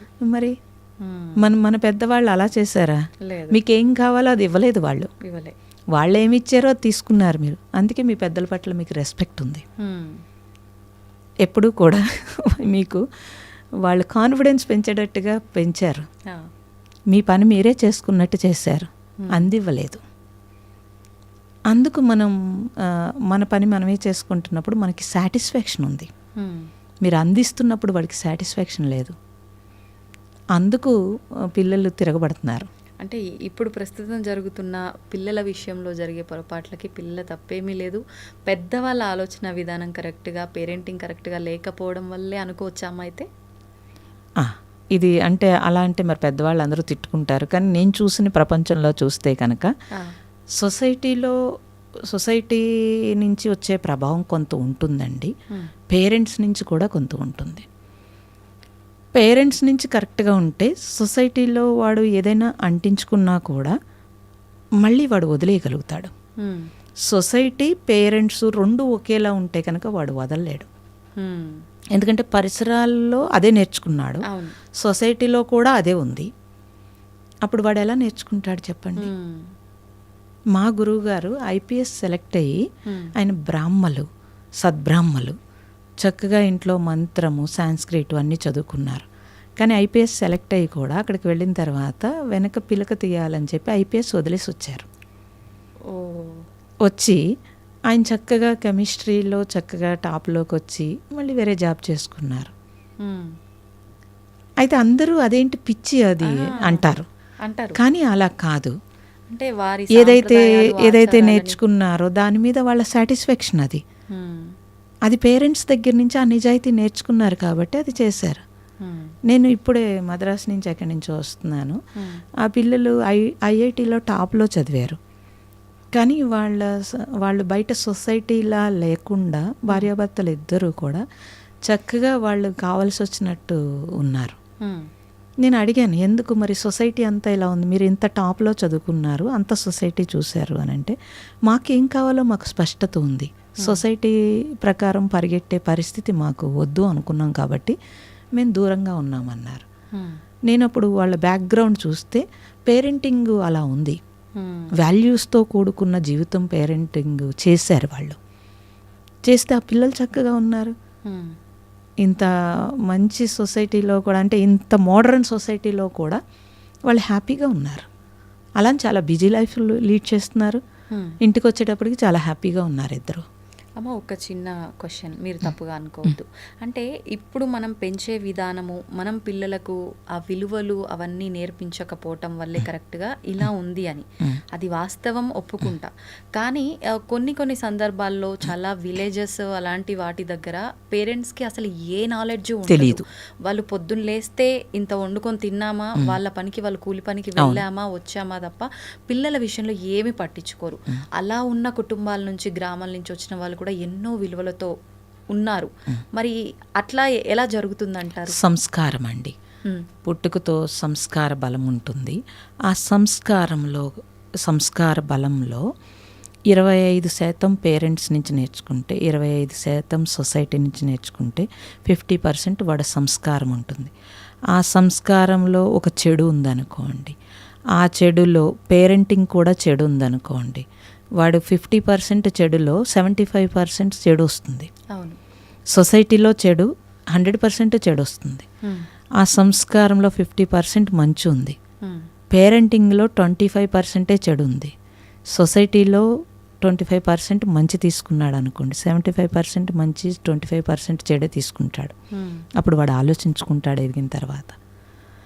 ఎప్పుడూ కూడా జీన్స్ అంటే, ఇప్పుడు ఒక తల్లి 4-3 పిల్లల్ని కంటే కనుక ఒకటి సంస్కారం ఒకలా ఉంటుంది, ఒకటి సంస్కారం ఒకలా ఉంటుంది. పేరెంటింగ్ ఒకేలా ఉంటుంది, కానీ వాడి సంస్కార బలం నుంచి వస్తాడు.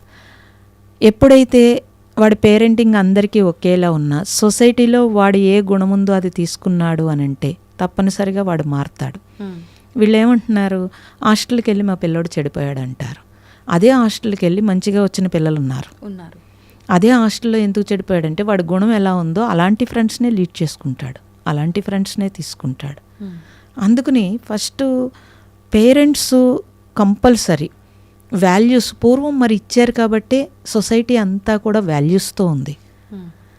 పేరెంటింగ్లో వాల్యూస్ లేకపోతే కనుక సొసైటీలో వాల్యూస్ లేవు అంటున్నారు. ఎక్కడి నుంచి వచ్చినాయి? సొసైటీ అంటే మనమే కదమ్మా, మనమే కదా. మరి మనమే పాడు చేస్తే ఎలాగా? అందుకని ఫస్ట్ పిల్లలకి మనము మనీగా చూస్తున్నామే తప్పించి, మనీ అయితే వాళ్ళు సంపాదించుకుంటున్నారు, ఇవాళ టాప్ రేంజ్లో డబ్బులు సంపాదించుకుంటున్నారు, కానీ జీవితంలో ఫెయిల్యూర్ అవుతున్నారు పిల్లలు. మరి అప్పుడు పేరెంట్స్ బాధపడుతున్నారా లేదా? ఇప్పుడు మార్చలేరు, వాళ్ళని మార్చలేరు. ఏ పేరెంటింగ్ కూడా పిల్లలు చెడిపోవాలని ఎవరూ అనుకోరు, వాళ్ళకి తెలియక అలా చేయొచ్చుగాక. నేనేమంటానంటే ఫస్ట్ పేరెంట్స్ చక్కగా మీకేం కావాలనే ఒక స్పష్టతతోటి మీరు కొంచెం ప్రశాంతతగా ఉండగలిగితే కనుక, మన పూర్వీకులు పెద్దలు వాళ్ళ జీవన విధానంలో అలా ఉన్నారు, వాళ్ళకి అనవసరమైన విషయాల జోలికి వాళ్ళు వెళ్ళలేదు.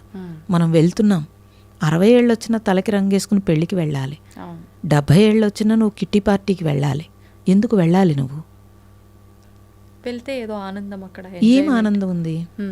నీ మోకాళ్ళు పనిచేయు, నడుము పనిచేయదు, తిన్నదేమో అరగదు సరిగ్గా. పిల్లలు ఇది అడుగుతున్నారండి. మేము స్టూడెంట్స్కి క్లాసెస్ చెప్తాము, వాళ్ళు మేము ఎక్కడి నుంచి నేర్చుకోవాలని అడుగుతున్నారు. మా పేరెంట్సే యాక్సెప్ట్ చేయరు, మేము ఎక్కడి నుంచి నేర్చుకోవాలి?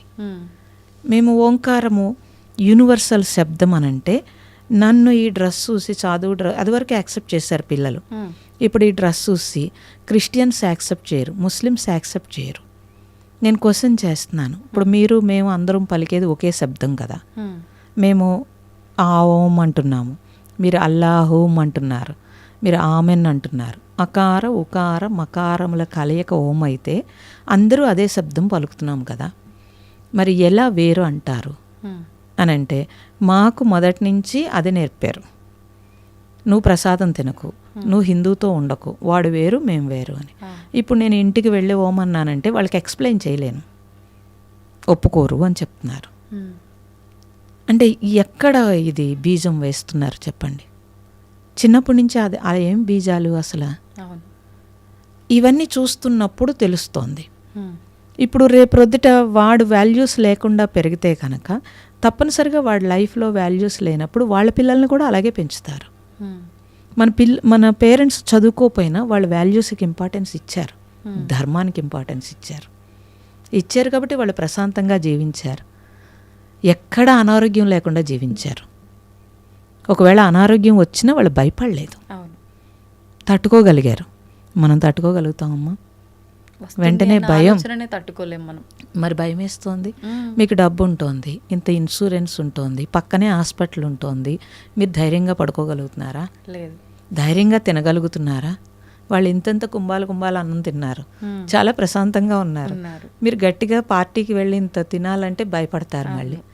మరి జీవితం ఎంజాయ్ చేస్తున్నారా? లేదు. మరి జీవితం ఎంజాయ్ చేయకపోతే ఇంకెందుకమ్మా ఈ జీవితం, ఇంత కష్టపడటం? సో శ్రీకృష్ణుడు భగవద్గీతలో 18 అధ్యాయాల్లో ఎలా జీవించాలో చెప్పాడు. ఏ పేరెంటింగ్లో కానీ ఎవరు తీసుకున్నారో చెప్పండి అసలు? సో ఎవరైనా అల్టిమేట్గా హ్యాపీగా జీవించాలి కదా. ఎంజాయ్ చేస్తే హ్యాపీనెస్ అనుకుంటున్నారు కానీ హ్యాపీగా జీవించటము హ్యాపీనెస్ అనుకోవట్లేదు. ఎంజాయ్ చేసేది డబ్బులతో ఎంజాయ్ చేస్తేనే హ్యాపీనెస్ అంటున్నారు. అవును. అన్ని ప్రాణులు ఏ డబ్బు లేకుండా హ్యాపీగా ఉన్నాయా లేవా? అసలు అంటే అమ్మా, అన్ని ప్రాణులు హ్యాపీగా ఉన్నాయి అని మనం ఎలా చెప్పగలుగుతాము? వాటికి ఎమోషన్స్, జ్ఞానం ఏమీ లేదు మానవులు. ఎలా అనుకుంటారు మీరు? ఎమోషన్ లేకపోతే మీరు ఒక పెట్టను పెంచండి, అది మీకోసం వెయిట్ చేస్తోంది, వెయిట్ చేసి మీ ప్రేమ కోసం ఎదురు చూస్తోంది. అవును. మీకు ఒంట్లో బాగోపోతే అది సఫర్ అవుతోంది. అది ఏ పెట్టను పెంచండి మీరు, మరి అవుతాం. ఎమోషన్ లేదని ఎలా అంటారు? అది గ్రహిస్తుంది. ఎంతోమంది ఎన్నో పెట్స్ని పెంచినప్పుడు వాళ్ళు చనిపోయినప్పుడు అవి కూడా సిక్ అయి చనిపోతున్నాయి. ఎందుకు లేదమ్మా జ్ఞానము? ఇంటి యజమాని ఎంత కాపలా కాస్తోంది, ఎంత ట్రై చేస్తున్నాయి, అవి చెప్పడానికి ఎంత ట్రై చేస్తున్నాయి. వినే నాలెడ్జ్ మనకు లేదు, వినే టైం కూడా మనకు లేదు. ఆ పెట్ కూడా ఫ్యాషన్గా పెంచుతున్నాం తప్పించి పూర్తి ఎమోషనల్ దాన్ని కనెక్ట్ అవ్వట్లేదు కదా. దాన్ని కనెక్ట్ అయితే తెలుస్తుంది. కనెక్ట్ అయితే కనుక వాటి లవ్, వాటి ఎఫెక్షను, లేకపోతే అవి మనల్ని ఏమి కోరుకుంటున్నాయి అని తెలుస్తాయి. మేము ఆశ్రమంలో చూస్తాము. నేను 3 months అమెరికాలో ఉన్నాను లాస్ట్ వెళ్ళినప్పుడు. ఎన్ని ప్రాణులు ఎదురు చూసినాయి. నేను వెళ్ళి మళ్ళీ క్లాస్ చెప్పి ఓంకారం చెప్పినప్పుడు అన్ని ప్రాణులు సౌండ్ చేసినాయి, అందరూ విన్నారు. నేను అదే చెప్పాను, ఇన్ని ప్రాణులు ఎదురు చూస్తున్నాయి మన కోసం. అది చూస్తే ఈ ప్రకృతితో మమేకమైనప్పుడు మనకు తెలుస్తుంది ఈ ప్రకృతిలో అంతా ఉన్నదంతా ప్రేమే ఉంది. ఆ ప్రేమ మీలో ఉంటే కనుక ఆ పరమాత్మ ప్రేమ రూపంలో అన్నింట్లోనూ ఉన్నాడు. అందుకే అందరిలో పరమాత్మను చూడమంటే ఇక్కడ ప్రేమ ఉంటే కనుక అది తెలియబడుతుంది. ఇక్కడ సహృదయము, అట్లీస్ట్ సహృదయం లేకపోతే ఏమీ తెలియబడదు. ఇక్కడ కఠినత్వం ఉంటే కనుక అన్నీ కూడా మీకు వస్తుమయం కింద కనిపిస్తాయి. అసలు ఉండాల్సింది ఎలా అమ్మ? కఠినంగా ఉండాలా, నిజంగా అలా సాఫ్ట్గా ఉండాలా? ఎలా ఉండాలి? సాఫ్ట్ అంటే కఠినంగా అంటే కఠినం ప్రదర్శించడమే తప్పించి కఠినంగా ఉండడం కాదు. అవసరమైనప్పుడు కఠినం ప్రదర్శిస్తారు. ఇప్పుడు మీరు నాకేదో హాని చేస్తున్నారు, సాఫ్ట్గా కూర్చుంటానా ఏంటి? లేదు కదా. అవసరమైనప్పుడు గర్జిస్తాను, లేనప్పుడు అనవసరంగా ఎందుకు గర్జిస్తాను? ఆ నాలెడ్జ్ కావాలి. అవును. ఎప్పుడు సాఫ్ట్గా ఉండాలి, ఎప్పుడు గర్జించాలి. మీరు నన్నెవరో ఏదో చేస్తున్నప్పుడు నేను ఎందుకు సాఫ్ట్గా ఉంటాను? ఇప్పుడు నేను స్పిరిచువల్ సన్యాసిని కాబట్టి అయితే నాయన పీక్ కోసుకో అని చెప్తానా ఏంటి? లేదు కదా. మీరెలాగా అభిప్రాయపడతారు సన్యాసి సాఫ్ట్గా ఉండాలని? సన్యాసి సాఫ్ట్గా ఉంటాడు, మరి సొసైటీలో వెంటనే సన్యాసిని దోచుకుంటారు. ఎలా కుదురుతుందండి అలాగా? ఇప్పుడు నా ప్రాణం మీదకి వస్తే నేను ఒప్పుకుంటానా ఏంటి? లేదు. మరి అది తెలుసుకోవాలి. ఎప్పుడు మనము సాఫ్ట్గా ఉండాలి, ఎప్పుడు ప్రదర్శించగలగాలి, ఇది తెలియాలి. ఓకే. అందుకే నాలెడ్జ్ ఈజ్ డివైన్ అన్నారు. అది కావాలి అని అంటే ముందు మీరు ప్రశాంతంగా ఉండాలి. అలా ప్రశాంతంగా ఉండాలంటే మీరు చెప్పినట్టుగా సాధన ముఖ్యం ఉండాలి. ఇప్పుడు సాధన చేయటం వల్ల ఈ కోపము ఏదైతే ఈ ఎమోషన్స్ ఉన్నాయో ఇవన్నీ మనం కంట్రోల్ చేయగలుగుతామా నిజంగా? తప్పకుండా. సాధన ఉన్న మనుషులకి సాధన లేని మనుషులకి చాలా తేడా ఉంటుందండి.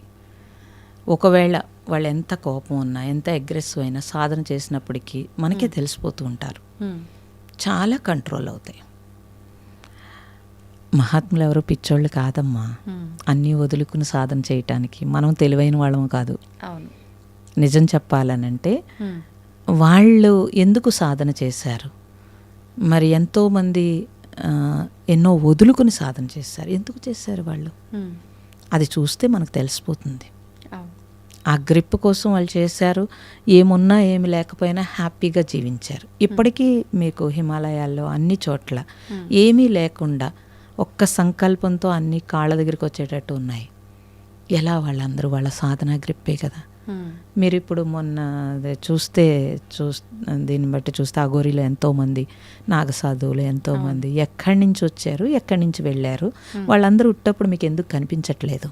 కుంభమేళాలో ఉట్టప్పుడు ఎక్కడున్నారు వాళ్ళందరూ ఎక్కడున్నారు? సొసైటీలో లేరు కదా. మరి వాళ్ళందరూ జీవిస్తున్నారు. వాళ్ళని చూడడానికి మనం వెళ్తున్నాం.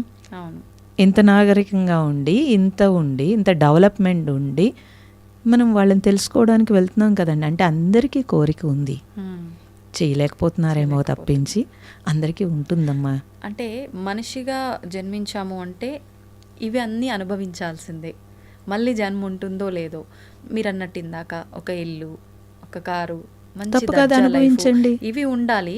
అందులో వెళ్తే ఇవన్నీ అనుభవించలేం కదా. ఆ ఒక్క ఆలోచనతో ఆగిపోతున్నారేమో అనుకో. తప్పు అది. ఇప్పుడు అందులో ఉంటే ఎందుకు ఉండదండి? ఇప్పుడు నేను కారు కొనుక్కోను, కానీ రోజుకు ఒక కారు ఎక్కుతాను. మీరే ఎక్కలేరు అలాగా, మీరే చేయలేరు. నేను ఎంత పెద్ద పెద్ద ఇళ్ళు చూస్తాను, ఎంత పూరు గుడిసెలు చూస్తాను, ఎన్ని ఇంట్లో నేను ఉంటాను. అసలు నాకైతే అన్నీ ఈ హైదరాబాద్ వస్తే ఇక్కడ ఎంతమంది నాకు రూమ్స్, గెస్ట్ హౌస్లు ఉంటాయి. నాకు అలా ఉంచేస్తారు అమ్మ కోసం అని. అన్ని ఇళ్ళు నాయే, మీకైతే ఒకటే ఇల్లు ఉంది. నేను హౌస్ కట్టుకున్నప్పుడు 20 సంవత్సరాలు 4 అంతస్తులు కట్టాను. కట్టి అద్దెకిచ్చి ప్రశాంతంగా ఉంటాను, నా సత్సంగం చేసుకుంటాను, మెడిటేషన్ హాల్ చేసుకుంటాను, లేకపోతే డిప్రెషన్ అమ్మాయిలను ఉంచుకుంటాను. ఇన్ని ఊహతో 20 సంవత్సరాలు పెట్టాను. నేను ఎప్పుడైతే సన్యాసిని అనుకున్నప్పుడు టప్మన ఇల్లు వదిలేశాను. మా అమ్మాయి అడిగింది, 20 సంవత్సరాలు నీ జీవితం, ఈ ఇల్లు నీకేమి ఎమోషన్ అనిపించట్లేదా అని. అయ్యో, 20 సంవత్సరాలు వేస్ట్ అయిపోయింది. ఇప్పుడు ఒకే ఇంట్లో ఉండిపోయాను. ఇప్పుడు బోల్డ్ స్వేచ్ఛాజీవిని, బోల్డ్ ఇళ్ళు, అన్ని ఇళ్ళు నాయే. ఇప్పుడు మీ ఇంటికి వస్తే కాదంటారా ఏంటి నన్ను? కదా. మీకంటే కూడా మీరు మీ రూమ్ వదిలేసి నాకు ఇస్తారు. ఎలా ఇస్తారు? ఏది రాలేదు చెప్పండి, ఏది రాలేదు? అన్నీ వదిలేసి లోపల ఉంటాము, అన్నీ మన దగ్గరే ఉంటాయి. కానీ అంత ఈజీగా యాక్సెప్ట్ చేయలేకపోతున్నాం కదా. అదే సాధన కావాలి. 20 సంవత్సరాలు చెప్పారు ఆ ఇల్లును వదులుకోవడం, అంత ఈజీగా వదులుకున్నారు. ఆ వదులుకున్నది కూడా ఒకటి కాకపోతే అన్నీ నాయనే భావనలో ఉన్నారు. అంటే ఎగ్జాంపుల్ అలా చెప్పారు మీరు. మేము అంత ఈజీగా తీసుకోలేకపోతున్నాం. అందుకే సాధన కావాలి, దానికే సాధన కావాలి. నేను నాది అని వదిలేస్తే నన్నే చేరుకుంటావు అన్నాడు శ్రీకృష్ణుడు. మరి నేను నాది వదలడానికే కదా సాధన. దేనికి సాధన? దేనికి సాధనమ్మా? అది వదలడానికే కదా సాధన. నేను ఇప్పుడు చాలామంది అడుగుతారమ్మా, మీకు ఈ కారు కొంటాము, లేకపోతే ఇప్పుడేవో వచ్చినాయి కదా రకరకాలు, మీరు అందులోనే పడుకోవచ్చు, అందులోనే కిచెన్ ఉంటుంది, ఏవో చెప్తారు, నాకు చూపిస్తారు కూడా. ఎందుకు నాకు అలాగా? అది మీరు కొనిస్తారు, ఒకటే ఉంటుంది. ఇప్పుడు నా ఇష్టం, నాకు ఎప్పుడు ఏది కావాలంటే అది ఆ టైంకి ఈశ్వరుడు అది అమరుస్తాడు. ఇలా అంటే ఎవరో అడిగారు, మీరంటే ఒక స్థితికి వచ్చారు కాబట్టి మీకు వస్తాయి, మాకు వస్తాయా అని అడిగారు. నువ్వు కూడా రా స్థితికి, వస్తాయి, అన్నీ వస్తాయి. హిమాలయాల్లో ఎక్కడో అడవుల్లో తపస్సు చేసుకుంటూ కాళ్ళ దగ్గరికి అన్నీ వస్తున్నాయమ్మా. ఎలా వస్తున్నాయి అంటే ఆ శక్తి మనకుంది. అంతటి సంకల్ప శక్తి ఉంది. హిమాలయాలు అనుకుంటున్నాము. ఇప్పుడు మొన్న ఇందాక మీరు చెప్పినట్టుగా ఈ యోగులు, నాగసాధువులు, అఘోరాలు, అఘోరీలు వీళ్ళంతా కూడా రావటం చూసాం. నార్మల్ సమయాల్లో వీళ్ళు ఎక్కడా కనిపించరు. ఏమైనా అంటే అక్కడ హిమాలయాల్లో అక్కడ శంబల రకరకాల ఇవన్నీ చెప్తూ ఉంటారు, అక్కడ ఉంటారు అని చెప్పి. ఎందుకు అక్కడే ఉండాలి అంటే జనావాసానికి దూరంగా ఉండాలన్న ఉద్దేశమా, దేనికి అక్కడే ఉండటం? వాళ్ళ సాధన డిస్టర్బెన్స్ జరగకుండా ఉండడానికి పవిత్ర ప్లేసుల్లో మహాత్ములు, ఎంతోమంది మహాత్ములు వాళ్ళ జన్మలో వాళ్ళు సాధించింది ఎంతో వదిలి వెళ్ళారు. అది లోక కళ్యాణం కోసం, మిగతా వాళ్ళ సాధన ఇంక్రీజ్ అవ్వడం కోసం కొన్ని ప్లేసుల్లో తప్పనిసరిగా ఆ ప్లేసుల్లో మీరు చూడండి. ఇప్పుడు ఒక అరుణాచలం వెళ్తే ఒక ప్రశాంతంగా ఉందంటున్నారు, లేకపోతే ఇంకోటి అంటున్నారు. ఎక్కడి నుంచి వచ్చింది ఇదంతా? ఆ మహాత్ములు అక్కడ సాధన చేసి వాళ్ళు ఇచ్చిన సూక్ష్మత అదంతా కూడా మన సాధన ఇంకొంచెం తొందరగా ఇంక్రీజ్ అవ్వడానికి వాళ్ళు నిర్దేశించిన ప్లేసుల్లో వాళ్ళు లోక కళ్యాణం కోసం చేసే పనులుంటాయి. సూక్ష్మతతోటి పంచభూతాలని మనం పాడు చేస్తుంటే దాన్ని బాగు చేసే పనులున్నాయి. స్థూలంలో కొంత సేవ ఉంటే సూక్ష్మతలో కొంత సేవ ఉంటుంది. అది చేయాలని అంటే చాలా సహకారం కావాలి, ప్రకృతి సహకారం కావాలి. వాటన్నింటి కోసం వాళ్ళు అక్కడ ఉంటారు. ఈ పంచభూతాలు, ప్రకృతి యొక్క ప్రభావం అనేది ఎలా ఉంటుంది మానవుడిపై? ఆ ప్రకృతిని కాపాడుకోవాలి అని అంటే మానవులు చేయాల్సిన ప్రయత్నం ఏంటి, ఆచరించాల్సిన విధానం ఏంటి? పంచభూతాల నుంచే కదమ్మా మనం తీసుకుంటున్నాము. బయట ఉంటే గాలి, లోపల ఉంటే ప్రాణశక్తి. ఈ భూమి నిన్ను మోస్తోంది, ఆకాశం ఓజోన్ శక్తి ఇస్తుంది. నీరు లేకపోతే మీరు బ్రతకలేరు. ఆహారం లేకుండా ఉపవాసం ఉండగలరు, నీటితో ఉండగలరు. నీరు లేకుండా అసలు ఉండలేరు కదండి. అగ్ని లేకుండా ఉండలేరు. సూర్యకిరణాలు లేకపోతే కిరణజన్య సంయోగ క్రియ జరగదు ఇక్కడ. మరి అంత సహకరిస్తున్న పంచభూతాలకి మనం ఏం చేస్తున్నాం అనే ఒక్క ఆలోచన చాలు. ఒక్క ఆలోచన ఉంటే కనుక ఇన్ని కెమికల్స్ మీరు అంటున్నారు పొల్యూషన్ అని, ప్రతి ఒక్కళ్ళు ఎన్ని కెమికల్స్ వాడుతున్నారమ్మా. పూర్వం మన పెద్దలు వాడారా? లేదు. మరి వాళ్ళు ఆరోగ్యంగా లేరా? అప్పుడే ఆరోగ్యంగా ఉన్నారు. మరి ఎలాగ మీరు పాడు చేస్తారమ్మా? ఎంత విచక్షణ లేకుండా పాడు చేస్తున్నారు. వ్యాపారస్తులు వ్యాపార ధోరణితో ఏవో అమ్ముకోవడం కోసం వాళ్ళు ఇది మంచిది అది మంచిది అంటే మనం ఎన్ని వాడుతున్నామండి. మరి ఈ భూమిని ఎంత పాడు చేసి కెమికల్స్ తోటి మీ వెనక జనరేషన్కి మీరు అందిస్తున్నారు. ఆ భూమి పాడైపోతే, ఆ నీరు పాడైపోతే మన పిల్లలు ఏ కెమికల్ నీళ్ళు తాగుతారు? ఇది మనం తెలియాలండి. ఇది మనం తెలిస్తే సరిపోతుంది. కనీసం మన ధర్మం ఏంటంటే మనకి మనం కెమికల్ వాడకుండా ఉంటామా? ఇప్పుడు వస్తున్న ఎకో ఫ్రెండ్లీలో ఏమైనా మీరు చేయగలుగుతారా? పోనీ ప్లాస్టిక్ నిర్మూలన కోసం మేము ఎన్ని సంవత్సరాలమ్మా మా సొంత ఖర్చులతోటి మేము క్లాత్ కొని సంచులు కుట్టి వేల సంచులు పంచిపెట్టేవాళ్ళం. ఎందుకండి అలాగా ఎవరు మానేస్తారన్నారు. ఈరోజు ఎంత ఉద్యమం వచ్చింది. మరి ఎవరికి వాళ్ళకే అది చేయాలి కదమ్మా. అలాగా ప్రతి ఒక్కరిలో మార్పు రావాలి. నేను ఎన్నోసార్లు చెప్తూ ఉంటాను, ఇంట్లో మీరు సోపులు వాడటం తగ్గించండి. అంతంత సర్ఫులు వేసి మీరు చేయాల్సిన అవసరం లేదు అసలు. ఎందుకు చేస్తున్నారు అంటే ఆ టైంకి నేను బజార్ నుంచి తెచ్చుకుంటాను, ఏదో యాంత్రికంగా పనిచేస్తాను, యాంత్రికంగా వాడేస్తూ ఉంటాను. అది ఎంతవరకు కరెక్ట్? మన పెద్దలందరూ కూడా ఈ పంచభూతాలకి అందుకే భూమాత అని చెప్పి వాళ్ళు దేవతల కింద ఆరాధించారు. ఎందుకని మన మైండ్లో దాని మీద రెస్పెక్ట్ రావడం కోసం. మనకిప్పుడు ఆ రెస్పెక్ట్ ఉందా? లేదు. అట్లీస్ట్ ఏం చేస్తామమ్మా అసలు? ఈ సొసైటీ పాడు చేయడం తప్ప మరి అది పాపం కాదా? నేనేం పాపం చేశానంటాడు. మరి నేనేం పాపం చేశానేంటి? పాపము చాలా సునిశ్చితంగా ఉంటుందమ్మా. అంటే దొంగతనం చేయడం, మర్డర్ చేయడమే పాపం అనుకుంటారు. మరి ప్రతి క్షణం చేసే పాపాలు, దుర్మార్గమైన పనులు మాత్రమే అవి మహాపాపాలు. ఇవి పాపాలు. రోజు మొత్తం మీద ఎన్ని పాపాలు చేస్తామండి. అలాగా ఇవన్నీ చూసుకుంటే తెలుస్తుంది. అట్లీస్ట్ ఏమీ చెయ్యక్కర్లేదు, వేరే సాధన చెయ్యక్కర్లేదు. నేను కనీసం నా సొంతంగా నేను పాపం మూటగట్టుకోకుండా వెళ్తానా లేదా ఇక్కడి నుంచి? అది కూడా స్పిరిచువల్లే. అది స్పిరిచువల్ కాదని ఎలా అనుకుంటారు? అలా చూస్తే ఈ పంచభూతాలు మనకిచ్చినందుకు కృతజ్ఞతగా నేనేం చేస్తున్నాను అనే ఒక్క క్వశ్చన్ మనం వేసుకుంటే కనుక తప్పనిసరిగా పంచభూతాలకి సహకరిస్తారు మనుషులు. సహకరిస్తే చాలు. వేస్ట్గా లైట్లు వేసేస్తారు. ఆ లైట్ లేకపోతే మాకు కుదరదంటారు. అసలు మీకు తెలుసా, రీసెర్చ్లో తెలియచేశారు ఈ కళ్ళు ఎందుకు పోతున్నాయి. ఇదివరకు సూర్యకిరణాలు ఏ కాంతితో ఉన్నాయో ఆ కాంతితో బల్బు ఉండేది రెడ్ కలర్ తోటి. ఇప్పుడు ఎప్పుడైతే ఈ ట్యూబ్ లైట్లు వచ్చినావో ఆ కాంతికి ఆపోజిట్ కాంతి రావడం వల్ల ఈ కళ్ళు తీసుకోలేకపోతున్నాయి. ఆ రిఫ్లెక్షన్తో తొందరగా పాడైపోతున్నాయి. మరి ఎవరు పాటిస్తారండి? కొత్తగా రకరకాలైన లైట్లతోటి మనం ఉంటున్నాము. రేపు రొద్దుట మన కళ్ళు మనమే పాడు చేసుకుంటున్నాం కదా. మరి ఎలా ఇదంతా? పగలు కూడా లైట్ వేసుకోకుండా ఎవరో అడ్వర్టైజ్మెంట్ చేస్తారు, ఏంటి లైట్ లేకుండా చదివితే నీ కళ్ళు పోతాయని చెప్పి. ఆ లైటింగ్, ఎక్కువ లైటింగ్ తోటి నీ కళ్ళు పోతున్నాయి అనే విషయం కూడా మనకు తెలియట్లేదు అసలు. వెళ్ళి మంచం మీద పడుకునే బదులు బయట కూర్చొని చదువుకో నువ్వు, లైటింగ్ బాగుంటుంది. కాలంలో వీధి దీపాల కింద మరి చక్కగా చదువుకున్నారు కదా. వాళ్ళు ఎవరికి కళ్ళజోడలేదు. 100 సంవత్సరాలనే కళ్ళు బాగున్నాయి, మనకెందుకు పోయినవి? ఇప్పుడు అన్ని ఒకదాని తర్వాత ఒకటి ఎఫెక్ట్ అవుతూనే ఉన్నాయి. ప్రకృతి ఎఫెక్ట్ అయింది, మరి మనమే పాడు చేసుకుంటున్నాం అమ్మా అడ్వాన్స్ పేరు మీదుగా. అవును. మరి ఎలా? కొత్తగా ఏది ఉన్నా అది మనకు కావాల్సిందే, దాన్ని ఖచ్చితంగా మనం ట్రై చేయాల్సిందే. ట్రై చేయడం తప్పు కాదు, ట్రై చేయొచ్చు, కానీ దానికి బానిస అవ్వకూడదు. సెల్ ఫోన్ వాడుతున్నారమ్మా, దానికి బానిస అవ్వకూడదు. అది ఉపయోగం వస్తువు చక్కగా కనిపెట్టారు, ఉపయోగం నువ్వు వాడుకో చక్కగా. ఎందుకు బానిస అవుతున్నాము? అదొక్కటే మనం చూసుకోవాల్సింది. మోడర్న్గా ఉండడం తప్పని నేను చెప్పట్లేదు, నువ్వు ఉండు, కానీ దానికి బానిస అవ్వకు. ఇలా ఉంటేనే నాకు నచ్చుతుంది అని అంటే నువ్వు బానిస అయినట్టు లెక్క. ఎలా ఉన్నా నేను ఉండగలుగుతాను, అటు మోడర్నా ఇటు లేకపోతే ఎలా అయినా ఉండగలుగుతాను అన్నారనుకోండి, మీరు కంట్రోల్లో ఉన్నట్లు లెక్క. చాలా తక్కువ మంది ఉంటారు అలా. స్పిరిచువల్ అదే నేర్పుతోంది, అది తెలియట్లేదు. 60 ఏళ్ళు వచ్చాక స్పిరిచువల్ అనుకుంటున్నారు. అంటే వృద్ధాప్యం వాళ్ళకి జ్ఞానం నేర్పుతోంది స్పిరిచువల్.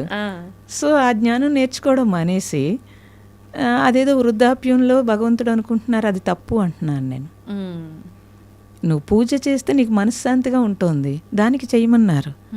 నేను మోడర్న్గా చేయనని చెప్పి మళ్ళీ నువ్వు మనశ్శాంతి కోసం వెతుక్కుంటున్నావు కదా. మరి మన జీవన విధానంలో మనకు పెట్టేశారు ఇవన్నీ. నీకు ప్రొద్దుటే నీ మనశ్శాంతి కావాలి, నువ్వు ఎందుకని యుద్ధానికి వెళ్తున్నప్పుడు ఈ సంసారంలో రకరకాల యుద్ధాలు చేయాల్సి ఉంటుంది. నువ్వు ప్రశాంతంగా ఉంటే అవన్నీ ఎదుర్కోగలుగుతావు. నాలెడ్జ్ ఉంటే కనుక వాటన్నింటినీ సమయస్ఫూర్తితో చేసుకోగలుగుతావు. లేకపోతే ఎలాగమ్మా? అమ్మ, ఒక చిన్న డౌట్.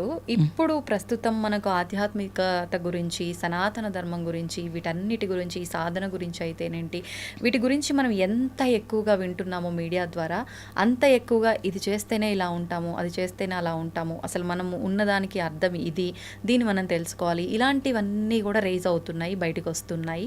దాన్ని ఆచరించాలనే ఆలోచన కొంతమందిలో వస్తుంది. ఇదంతా మూఢనమ్మకం అనుకునే వాళ్ళు కొంతమంది ఉన్నారు. అయితే నాకు అనిపించింది ఏంటంటే, ఒకప్పటి కాలంలో వాళ్ళ పని వాళ్ళు చేసుకున్నారా, వాళ్ళ పనికి వాళ్ళు వెళ్ళారా, మళ్ళీ టైం ప్రకారంగా వండుకున్నారా, తిన్నారా, టైం ప్రకారంగా పడుకున్నారా తప్పితే, అంటే ఎక్కువగా దీపారాధనలు చేయటము, సాధనలు చేయటం కూడా చూసిన సందర్భాలు చాలా తక్కువ. పండగ వచ్చిందంటే ఇప్పుడు మనము రోజు చేసేదానికి కొంచెం భిన్నంగా ఎలా చేసుకుంటున్నామో, వాళ్ళు నిత్యము దీపారాధన లేని గృహాలు కూడా ఉన్నాయి. అంటే ప్రత్యేకించి కొన్ని వర్గాల వారు మాత్రమే నిత్య దీపారాధన ఆలోచించటము. మరి వాళ్ళు బాగానే ఉన్నారు కదా, ఇప్పుడు ఇవి చేయకపోవటం వల్లే ఈ సాధన, లేదంటే ఈ భక్తి, ఈ దీపారాధనలు ఇవి చేయకపోవటం వల్ల ఈ ఇబ్బందులు అని అంటే దాన్ని ఎలా తీసుకోవచ్చు అంటారమ్మా? ఇది చెయ్యకపోతే ఇది వస్తుందన్నది తప్పండి. ధర్మాన్ని ఆచరించకపోతే, నువ్వు ధర్మంగా జీవించకపోతే నీకు ఘర్షణ వస్తుంది. ధర్మాన్ని ఆచరించేవాడికి ఆ ధర్మం వాడిని రక్షిస్తుంది, ధైర్యం వస్తుంది. పూర్వం వాళ్ళు ఏం చేసినా చేయకపోయినా ధర్మంగా జీవించారు, వాళ్ళ పాత్ర వాళ్ళు ధర్మంగా పోషించారు. ఇప్పుడు ధర్మం తప్పి నువ్వు దీపారాధన చేస్తానంటే అది ఎవరూ కరెక్ట్ అని ఎవరూ చెప్పట్లేదు, ఎక్కడా చెప్పట్లేదు, మీడియాలో కానీ ఎక్కడైనా చెప్పట్లేదు. ధర్మంగా ఉండు. అయితే దీపారాధన చేస్తే మంచిది, లేకపోతే ఇలా అనేది కనీసం వాళ్ళని కాసేపు అక్కడ కూర్చోబెట్టడానికేమో అని నేను అనుకుంటున్నాను. మేబీ అంటే మనస్సు వేగం కదా ఇప్పుడు, ఆ వేగాన్ని తగ్గించడం కోసం ఇంత చెప్పాల్సి వస్తుందేమో అనిపిస్తుంది నాకు. కానీ ఈ దీపారాధన ఇలా చేస్తే నీకు కలిసి వస్తుంది, అలా కలిసి వస్తుంది అని చెప్పడం తప్పు, అది తప్పు. ఒక దీపం ఆ జ్యోతిని మనం చూసేటప్పటికి ఒక ప్రశాంతత వస్తుంది. దాని తరంగము ఆ పరిసరాలను మారుస్తుంది. సో దాని దగ్గర నువ్వు కూర్చున్నప్పుడు ఒక ఏకాగ్రత వస్తుంది. దాన్ని చూసినప్పుడు తాను కాలి ఇతరులకు వెలుగునిస్తుంది. ఆ నాలెడ్జ్ మనకు వస్తుంది. అది మనం తెలుసుకుంటే మంచిది.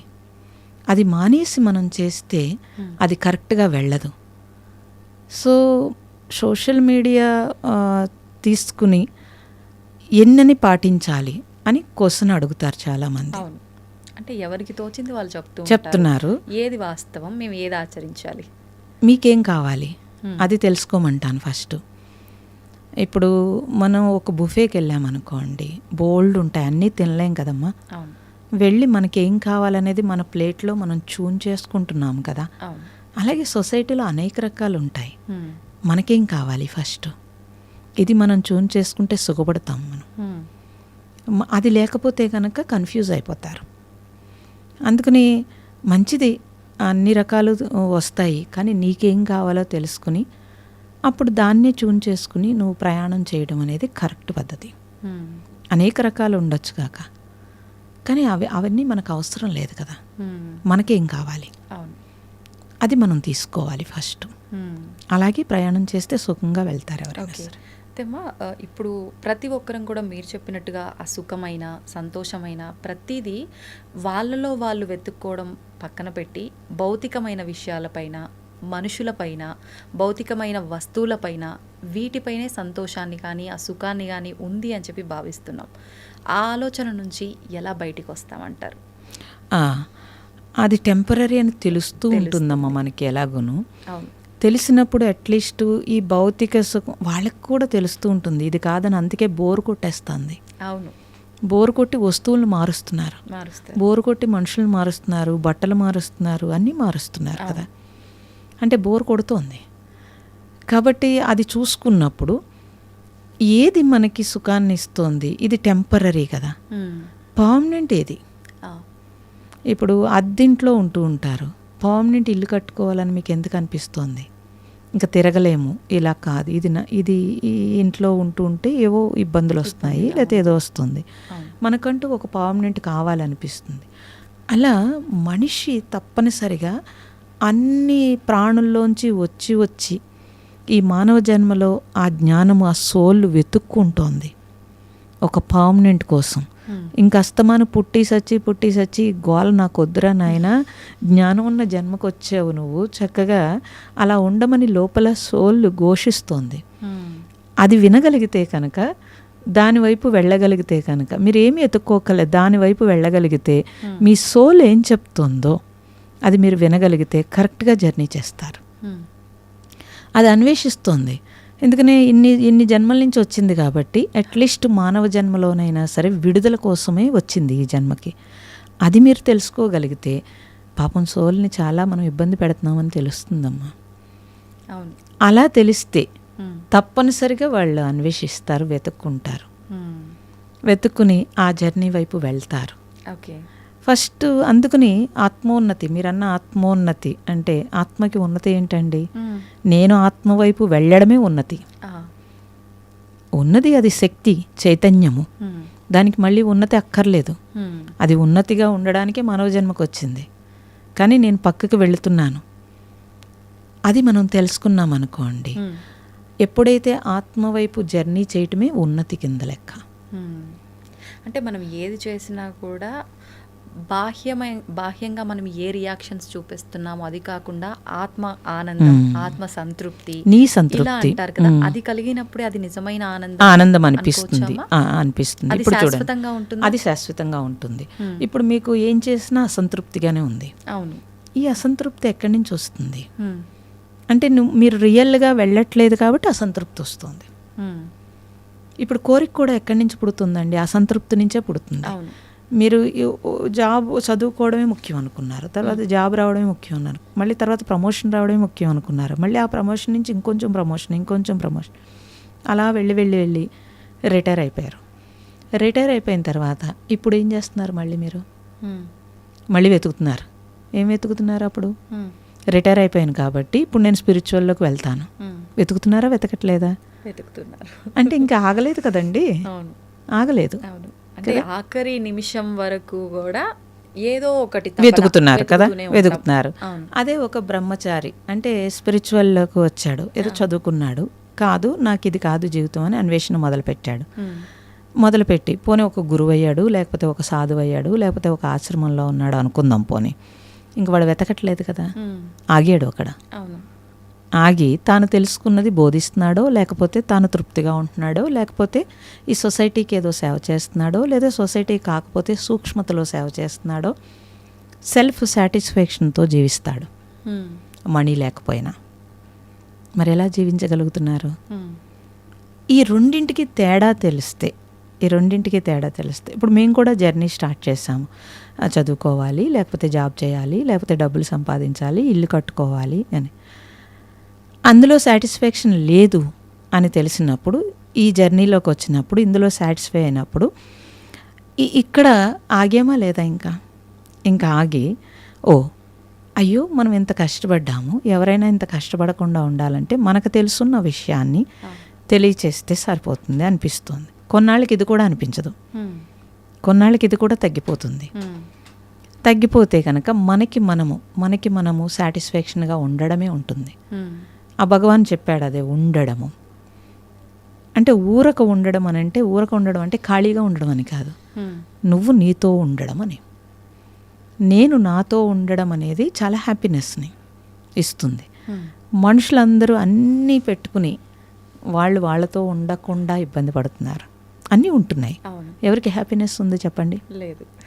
మరి మళ్ళీ అన్వేషిస్తున్నారు స్పిరిచువల్ అని చెప్పి. డబ్బుంటే ఆనందం అనుకుంటారు, మరి అది ఆ డబ్బు మరి అంతా సంపాదిస్తారు, అయినా ఆనందం ఉండదు. ఇప్పుడు మీరు అలా అయితే బిల్ గేట్స్ లేకపోతే టాటా వాళ్ళు అందరూ బోల్డ్ ఆనందం పొందాలి కదమ్మా. అవును అవును. మళ్ళీ వాళ్ళు పొందట్లేదు కదా. అంటే డబ్బుతో ఆనందం కలిగిస్తుందేమో కానీ అది శాశ్వతం కాదు. డబ్బుతో సౌకర్యం వస్తుంది, భోగం వస్తుంది, కానీ పూర్తిగా తృప్తి అయితే రాదు. డబ్బుతో డబ్బు వద్దని నేనేం చెప్పట్లేదు. అవును. నువ్వెవరి మీద ఆధారపడకుండా నీకు నువ్వు ఏర్పాటు చేసుకోవడం తప్పని ఎవరూ చెప్పరండి. డబ్బుతో ఆనందం వస్తుందండం తప్పు. అది అంటే నీకు కావాల్సినవి ఇవ్వడానికి అది మాధ్యమం కింద ఉపయోగించుకుంటున్నాం మనం తప్పనిసరిగా. అవసరం అంతే, అది అవసరం. వస్తువు ఎలా అవసరమో అది కూడా అవసరం. అది తెలిస్తే చాలు. అప్పుడు ఎంత అవసరమో తెలుస్తుంది. ఎంత అవసరమో తెలిస్తే ఇంత పరుగు ఉండదు. వాడి జన్మని వాడు ఎంతో కొంత ఉపయోగించుకుంటాడు.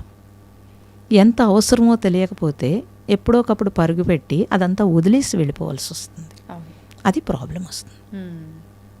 అమ్మ, ప్రస్తుత రోజుల్లో చూసుకుంటే ఒకప్పటి కాలంలో అసలు ఈ విడాకులు అనే కాన్సెప్టే మన ధర్మంలో లేదు అసలు. ఎప్పుడు కూడా అంటే ముసలి వయసు వచ్చి ఎవరో ఒకరు వెళ్తే తప్ప వాళ్ళు ఒంటరిగా ఉండేవాళ్ళు కాదు, ఒకరినొకరు విడిచి. అలా ఉండేవాళ్ళు. ఇప్పటి పరిస్థితి మాత్రం అది పెళ్ళైనాక నెల, సంవత్సరమా, ఏంటి, ఎప్పుడు అనేది సంబంధమే లేదు, విడాకులు ఎక్కువగా చూస్తూ ఉన్నాం. ఎందుకు ఇలా అవుతుందంటారు? అటువంటి వాళ్లకు మీరు ఒక చిన్న మెసేజ్ ఇవ్వాలంటే ఏమిస్తారు? భరించలేకపోతున్నారు. ఏం భరించలేకపోతున్నారనంటే వాళ్ళకి కావలసినవి ఏవో అనుకుంటున్నారు, ఆ కావలసినవి అందకపోతే భరించలేకపోతున్నారు. ఒకప్పుడు మనం అనేవారు, అందరూ కలిసి ఉండేవారు. అంటే ఒక ఊరంతా కలిసి ఉండేది. ఆ తర్వాత కుటుంబం విడిపోయింది. కుటుంబం నుంచి భార్య, భర్త, పిల్లలు విడిపోయారు. ఇప్పుడు అది కూడా లేదు. నేను నా భర్త అని వెళ్ళిపోతున్నారు. ఆ తర్వాత నేనొక్కడినే వచ్చేసింది. వివాహంలో ఏమవుతుంది అని అంటే క్యాలిక్యులేషన్ వచ్చేసింది. పూర్వం వివాహంలో క్యాలిక్యులేషన్ లేదు, ఇప్పుడు వివాహంలో క్యాలిక్యులేషన్ వచ్చింది. ఆ క్యాలిక్యులేషన్ తోటే పెళ్లి చేసుకుంటున్నారు. తల్లిదండ్రులు కూడా అదే క్యాలిక్యులేషన్తో చూస్తారు. ఒకవేళ తల్లిదండ్రులు ఇప్పుడు చేయకపోయినా భయపడుతున్నారు తల్లిదండ్రులు, వీళ్ళు అసలు కలిసి ఉంటారా లేదా, పోనీలే వాళ్ళకి ఇష్టమైందే మనం చేద్దాం పోనీ అనే స్థితికి తల్లిదండ్రులు కూడా వచ్చేసారు. అయితే పిల్లలే ఉండలేకపోతున్నారు. ఎందుకనంటే మీరు అందించి పెంచుతున్నారు, కాళ్ళ దగ్గరికి అన్నీ అందించి పెంచుతున్నారు. దాంతో వాడికి ఏమవుతుందంటే వాడికి కాన్ఫిడెన్స్ ఉండట్లేదు, భయం ఏర్పడింది, నేను చేయగలనా లేదా అని. అందుకని పిల్లల్ని కనడానికి కూడా ఇష్టం లేదు. కుక్కను పెంచుకోమంటే పెంచుకుంటారు, ఎందుకని అది చెప్పినట్టు వింటుంది కాబట్టి. కాబట్టి ఆ నేను అనేది ఒక్కటే వచ్చేసింది. కానీ మీకు 30-40 వచ్చాక లోన్లీనెస్ వచ్చేస్తుంది వాళ్ళకు కూడా, ఉండలేరు అలాగా. ఇప్పుడు అన్నీ దొరికేస్తున్నాయి కాబట్టి స్విగ్గీలో, లేకపోతే బయట అన్నీ దొరికేస్తున్నాయి కాబట్టి నాకు అవసరం లేదు అనిపిస్తోంది. కానీ నువ్వు షేర్ చేసుకోవడానికి మనిషి సంఘజీవండి, మనిషి అలా ఉండలేరు. సో నువ్వు షేర్ చేసుకోవడానికి, నువ్వు పంచుకోవడానికి తోడనేది కావాలి అనేది తెలుస్తుంది. తెలిసిన తర్వాత సఫర్ అవుతారు ఎవరైనా సరే. కానీ నేనేం చెప్తున్నాను అని అంటే, ఎక్స్పెక్టేషన్ ఉంటేనే దుఃఖం వస్తుంది. ఎక్స్పెక్టేషన్ లేకుండా మీరు మనిషిని మనిషిగా చూడగలిగితే కనుక, వివాహం చేసుకునేటప్పుడు నెగిటివ్ పాజిటివ్ రెండూ ఉంటాయి. నాకు పాజిటివే కావాలంటే కుదరదు. నువ్వు వాళ్ళ ప్రేమని అందుకోవాలనుకుంటున్నావు, ఆ ప్రేమతో పాటు వాళ్ళకి ఏమి ఇబ్బందులు ఉన్నాయో అది కూడా నువ్వు తెలుసుకోవలసి ఉంటుంది. ఉంటే కనుక ఇద్దరు కలిసి జీవించేటప్పుడు అసలు గొడవే రాదమ్మా. అది లేకుండా ఉంటే గొడవ వస్తుంది. చిన్న చిన్న ఘర్షణలు ఉంటాయి, మనకి నచ్చనివి జరుగుతాయి. కానీ ప్రేమ ఉంటే కనుక అవన్నీ పక్కకి వెళ్ళిపోతాయి. లోపించిందే ప్రేమ అయింది, క్యాలిక్యులేషన్ పెరిగింది. ఆ క్యాలిక్యులేషన్ లేకుండా మనము యాక్సెప్టెన్సీ కనుక, అలా అణిగిమణిగి ఉండమని నేను చెప్పట్లేదు. అట్లీస్ట్ మనం అర్థం చేసుకుని యాక్సెప్టెన్సీ వస్తే, కాదండి అవతల వాళ్ళు అర్థం చేసుకోవాలి కదా అని అడుగుతున్నారు. సేపు ఒక సైడ్ నుంచే మేమే అర్థం చేసుకోవాలా, ఎదుటివారు కూడా ఒకసారి కాకపోతే ఒకసారి అర్థం చేసుకోవచ్చు కదా. ఇంకొకటి, నేను ప్రతిసారి అర్థం చేసుకున్నా నేను చులకనైపోతున్నా తప్ప సరే అర్థం చేసుకుంది అని వాళ్ళు అర్థం చేసుకోవట్లేరే, ఈ మొండివాదన కూడా ఎక్కువగా చూస్తాం. టైం పడుతుంది కదమ్మా, ఎక్కడో పెరిగారు, మీరెక్కడో పెరిగారు, మరి టైం పడుతుంది కదా. ఒక సెల్ ఫోన్ కొనుక్కున్నారు, అది మీకు అలవాటు అవడానికే టైం పడుతుంది కదా. మరి టైం పడుతుంది కదమ్మా.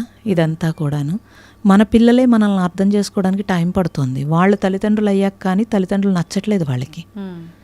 మరి మనం ఇద్దరం కలిసి జీవించేటప్పుడు టైం పడుతుంది ఇద్దరికి బాండింగ్ రావడానికి.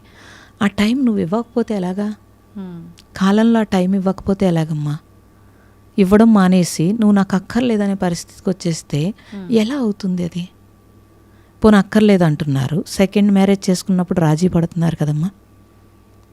మొదటి మ్యారేజ్లో వద్దనుకున్న తప్పులన్నీ సెకండ్ మ్యారేజ్లో రాజీ పడుతున్నారు కదా. లేదు రాజీ పడం, మేము ఒంటరిగా ఉంటామంటున్నారు, అప్పుడు లోన్లీగా డిప్రెషన్కి వెళ్తున్నారు కదా. ఎందుకు వెళ్తున్నారు? ఒంటరిగా ఉండి ఆలోచనలు. మరి ఇవన్నీ ఆలోచించుకున్నప్పుడు నువ్వు టైం ఇచ్చినప్పుడు ఆటోమేటిక్గా మీకు అన్నీ సెట్ అవుతాయి. కాలంలో అన్నీ తెలుస్తుందమ్మా. అసలు ముందు ఆ కాలం ఇవ్వాలి కదా. మీరు వంట చేసేటప్పుడు కాలం ఇవ్వనంటే కుదరదు అసలు. మీరు ఎంత శ్రద్ధగా దానికి టైం ఇచ్చి వండిన దానికి, వంట లేని దానికి తేడా తెలుస్తుంది. మనం తినేటప్పుడు మనకి చాలా ఇబ్బంది అవుతుంది. సో జీవితంలో కూడా అంతే. నువ్వు అర్థం చేసుకోవడానికి టైం పడుతుంది, మారడానికి కూడా టైం పడుతుంది, మనకు నచ్చినట్టు అవ్వడానికి కూడా టైం పడుతుంది. నువ్వు ఇస్తూ ఉంటే కనుక, నువ్వేదైనా ప్రేమని ఇస్తున్నప్పుడు అవతల వాళ్ళు కూడా ఎప్పుడోకప్పుడు కరగకుండా ఉంటారా? మనకి రామాయణం చెప్తోంది, రాయి కూడా రాముడి పాదం తగిలినప్పుడు ఆమె నాతి కింద మారింది కదా. ఎలా మారింది? ఇవన్నీ తెలియచేస్తున్నాయి. చరిత్ర తెలుసుకుంటే తెలుస్తుంది. ఏమీ తెలియకుండా నాకు అన్నీ కావాలంటే ఎలా కుదురుతుంది? అందుకని నేనేం అంటానంటే, మీరు వివాహం చేసుకున్నప్పుడు నో ఎక్స్పెక్టేషన్ తోటి వివాహం చేసుకోవడం ఒకటి. కొంచెం టైం తీసుకోమంటున్నాను. కొంచెం టైం తీసుకుని అప్పుడు కూడా మీకు సూట్ అవ్వకపోతే అప్పుడు మీరు నిర్ణయించుకోండి అంటాను. ఇంకొకటి, అర్థం చేసుకోవడానికి ఆ టైం ఇవ్వడంతో పాటు ఒకరికొకరు టైం ఇవ్వకపోవడం కూడా ఈ గొడవలకు దారితీస్తుందేమో కదమ్మా.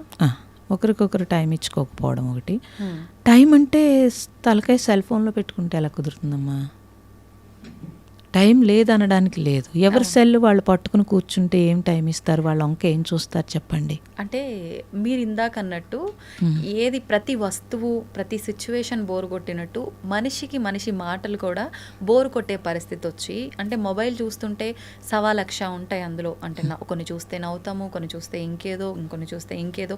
దీనికి అలవాటు అయిపోయారు. మనిషితో మాట్లాడితే ఏం మాట్లాడతాను, ఏదైనా మాట్లాడితే మాట పెరిగి గొడవ దాకా దారితీస్తుంది. దానికన్నా ఫోన్ చూసుకోవడమే ఉత్తమం. ఇలాంటి ధోరణి ఏర్పడి అప్పుడు ఫోన్ పెళ్లి చేసుకోవాలి కదా. మనిషిని ఎందుకు పెళ్లి చేసుకోవడం? నిజమమ్మా. అది అటు నుంచి ఏమీ రాదు, ఆ. అందుకు నచ్చుతోంది. అంటే అది మాట్లాడలేదు return లో. మాట్లాడలేదు కాబట్టి అందుకు నచ్చుతోంది కదా. అదే. అప్పుడు వివాహం చేసుకుని నువ్వు ఫోన్ చేసుకోవడం ఎందుకు? అది తీసేసి అసలు మానేస్తేనే బెటర్ కదా, ఇంకొకళ్ళ జీవితం నాశనం చేయక్కర్లేదు.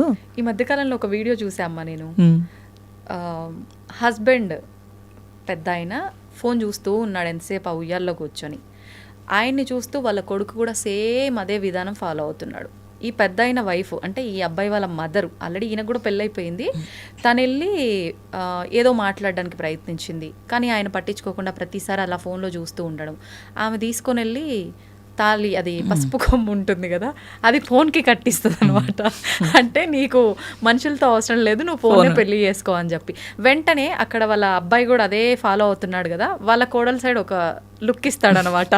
అంటే ఏది ఎవరు ఆచరిస్తే అదే ఫాలో చేస్తారు. ఇందాక మీరు చెప్పినట్టుగా ఇంట్లో పెద్దవాళ్ళు ఏ విధానం అయితే ఫాలో అవుతారో అది తప్ప ఒప్ప ఏమీ ఉండదు, అది ఫాలో అవుతారు. నిజంగా అలాంటి వాళ్ళు ఫోన్నే పెళ్లి చేసుకోవాలి. అది నడుస్తుంది. మెయిన్ ఒక రిలేషన్ లో ఉండాల్సింది అర్థం చేసుకోవడము, అంతే, టైం ఇవ్వడం, ఈ రెండు ఇవ్వాల్సింది ఉండాలి. దానికన్నా ముందు ఆ ఓపిక సహనం ఉంటేనే ఈ అర్థం చేసుకునేది కూడా అలవరుతుంది. అవును అమ్మ, స్ట్రెస్ అదొక పెద్ద భూతం, ఇప్పుడు ఒక పెద్ద సమస్య. అది నిజంగా సమస్యలకే సమస్య ఏదైనా ఉందా అంటే అది ఇప్పుడు స్ట్రెస్సే. దానివల్ల మనశ్శాంతి లేకుండా ఉండటం, మామూలుగా ఇలా మనశ్శాంతి లేకపోవడం అనేది ఒక ఫ్యామిలీ ఉండి ఆ రెస్పాన్సిబిలిటీస్ అన్నీ బ్యాలెన్స్ చేయలేక, అన్ని ఆర్థిక పరంగా కానీ ఏ రకంగా అయినా ఇబ్బందులు ఉంటే అటువంటి వాళ్ళకి స్ట్రెస్ ఉంటుందేమో, మనశ్శాంతి ఉండదేమో. ఇప్పుడు అలా కాదు, చిన్న వయసు పిల్లల నుంచి కూడా ప్రతి ఒక్కరూ స్ట్రెస్కి ఫీల్ అవుతున్నారు. ఎందుకు అంటే ఏమీ ఉండదు, ఆ చిన్నదాన్ని కూడా వాళ్ళు పెద్ద దానిలో తీసుకోవడము, స్ట్రెస్ ఫీల్ అవ్వడము. ఇలా చాలామంది సూసైడ్ దాకా వెళ్ళిన వాళ్ళు కూడా ఉన్నారు. మీరు ఒక 90 మందికి పైగా స్ట్రెస్ నుంచి విముక్తి చెందేలా చేసి మళ్ళీ వాళ్ళ ఫ్యామిలీస్కి వాళ్ళని నార్మల్ స్థితిలో అప్పచెప్పడం జరిగింది. ఒక సింపుల్గా ఒక 2-3 టిప్స్ ఏమన్నా దాని నుంచి బయటపడాలి అని అంటే ఏం చేయొచ్చు, వాళ్ళ డైలీ లైఫ్ని ఎలా మార్చుకోవచ్చు? అసలు స్ట్రెస్ దేనికి వస్తుంది వాళ్ళకి చూసుకోవాలమ్మా. ఎక్కడైతే స్ట్రెస్ వస్తుందో ఆ విషయాలు కొంచెం దూరంగా ఉండటం మంచిది, కానీ ఒప్పుకోరు అలాగా. దాని మీదే ఫోకస్. అంటే స్ట్రెస్ ఎప్పుడు వస్తుందంటే కొంతమందికి వాళ్ళు అనుకున్నది అయిపోయే వరకు వేగం తగ్గదు, మైండ్ వేగము.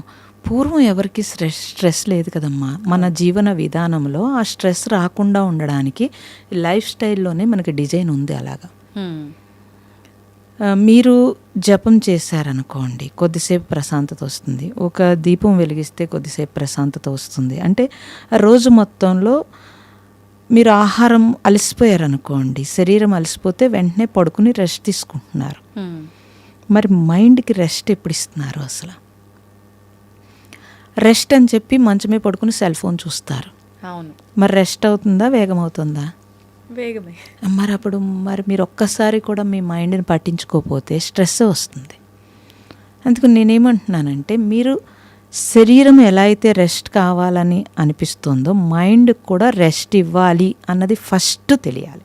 ఇది సింపుల్. అసలు ఆ రెస్ట్ ఇవ్వాలి అని అంటే నేను ఎలా అయితే నా మైండ్ కామ్ అవుతుంది అది మీరు చూసుకోవాలి.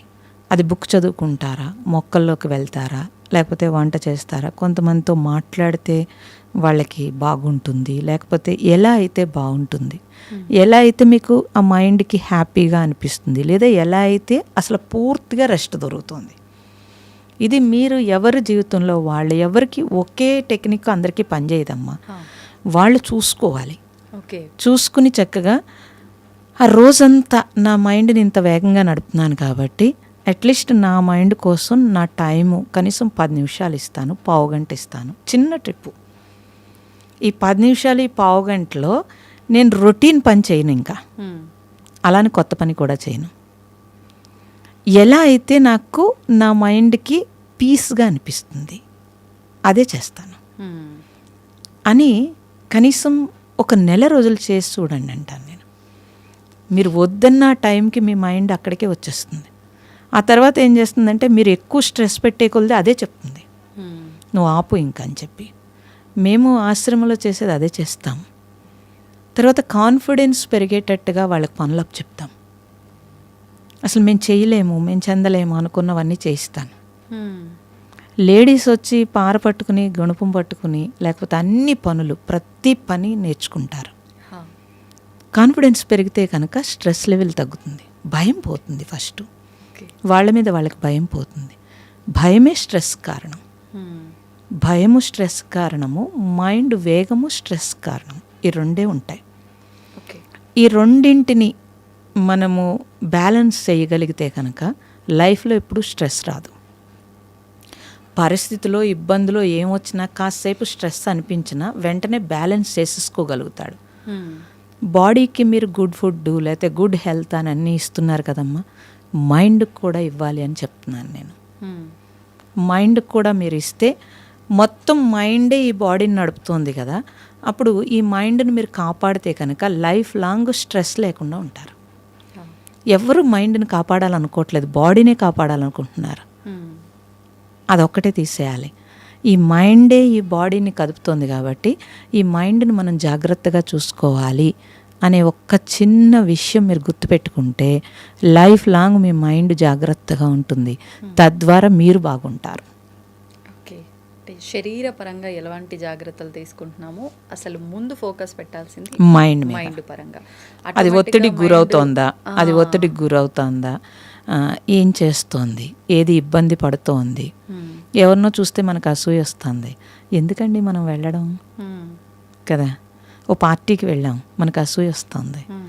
ఇలా నాకు లేదే అనిపిస్తోంది. మైండ్కి స్ట్రెస్ ఇస్తున్నారు మీరు. అప్పుడు అంత హయ్యెస్ట్ పార్టీకి మానేసి నువ్వు లోయెస్ట్ పార్టీకి వెళ్ళాలి మ్మ్. అన్నాను అనుకోండి, నచ్చదు, అస్సలు నచ్చదు. అవును. అంటే మీ మైండ్ని మీరే నలుపుతున్నారు మ్మ్. కదా. అలా ఎందుకు? అప్పుడు ఇంటికి వచ్చి గొడవ పెట్టుకుంటారు. ఆ. వాళ్ళు అలా ఎంత బాగున్నారు, మనం ఎందుకు బాగాలేదు, నువ్వు ఇలా చేసే వల్ల, అప్పుడెప్పుడో వ్యాపారంలో పోవడం వల్ల, లేకపోతే ఇలాగా మళ్ళీ ఇంకొంచెం స్ట్రెస్ ఇచ్చారు. మ్మ్. మీరు ఇవ్వడమే కాదు, ఇంట్లో వాళ్ళకు కూడా ఇచ్చారు. తద్వారా వాళ్ళిద్దరు కొట్టుకుంటుంటే పిల్లలు స్ట్రెస్ ఫీల్ అవుతారు. మ్మ్. అంటే ఇప్పుడు స్ట్రెస్ మనమే తీసుకోవట్లేదు, అందరికీ పంచుతున్నాం. ఇది మనం గమనించాలి. గమనిస్తే బాడీకి మీరు ఎంత ఇంపార్టెన్స్ ఇచ్చారో మైండ్కి కూడా అంతే ఇంపార్టెన్స్ ఇమ్మని చెప్తాను. ఓకే. దానికి ఖర్చు పెట్టక్కర్లేదు. అవును. ఏ ఖర్చు లేకపోతే పీస్ ఉంటుంది, వాస్తవం. అది చూస్తే చాలు. సంపాదన పెరిగే కొద్దీ మనకు కోరికలు పెరిగే కొద్దీ ఆటోమేటిక్గా ఇబ్బందులు వచ్చేస్తాయి. వస్తాయి. దాన్ని మనం కంట్రోల్ చేసుకోగలగాలి, ప్రశాంతంగా ఉండగలగాలి. ఉండగలగాలి. మన చేతుల్లో ఉంది. అది మీ చేతుల్లోనే ఉంది, ఎవరి చేతుల్లో లేదు. అవును. సంతోషం అమ్మా, చాలా మంచి విషయాలు తెలియజేశారు. నిజంగా టైమే తెలియలేదు, చాలా సమయం అయిపోయింది ఇప్పటికే. మళ్ళీ మరొక మంచి ఎపిసోడ్లో మళ్ళీ మీతో మాట్లాడాలని కోరుకుంటున్నానమ్మా. తప్పకుండా. మంచిదండి.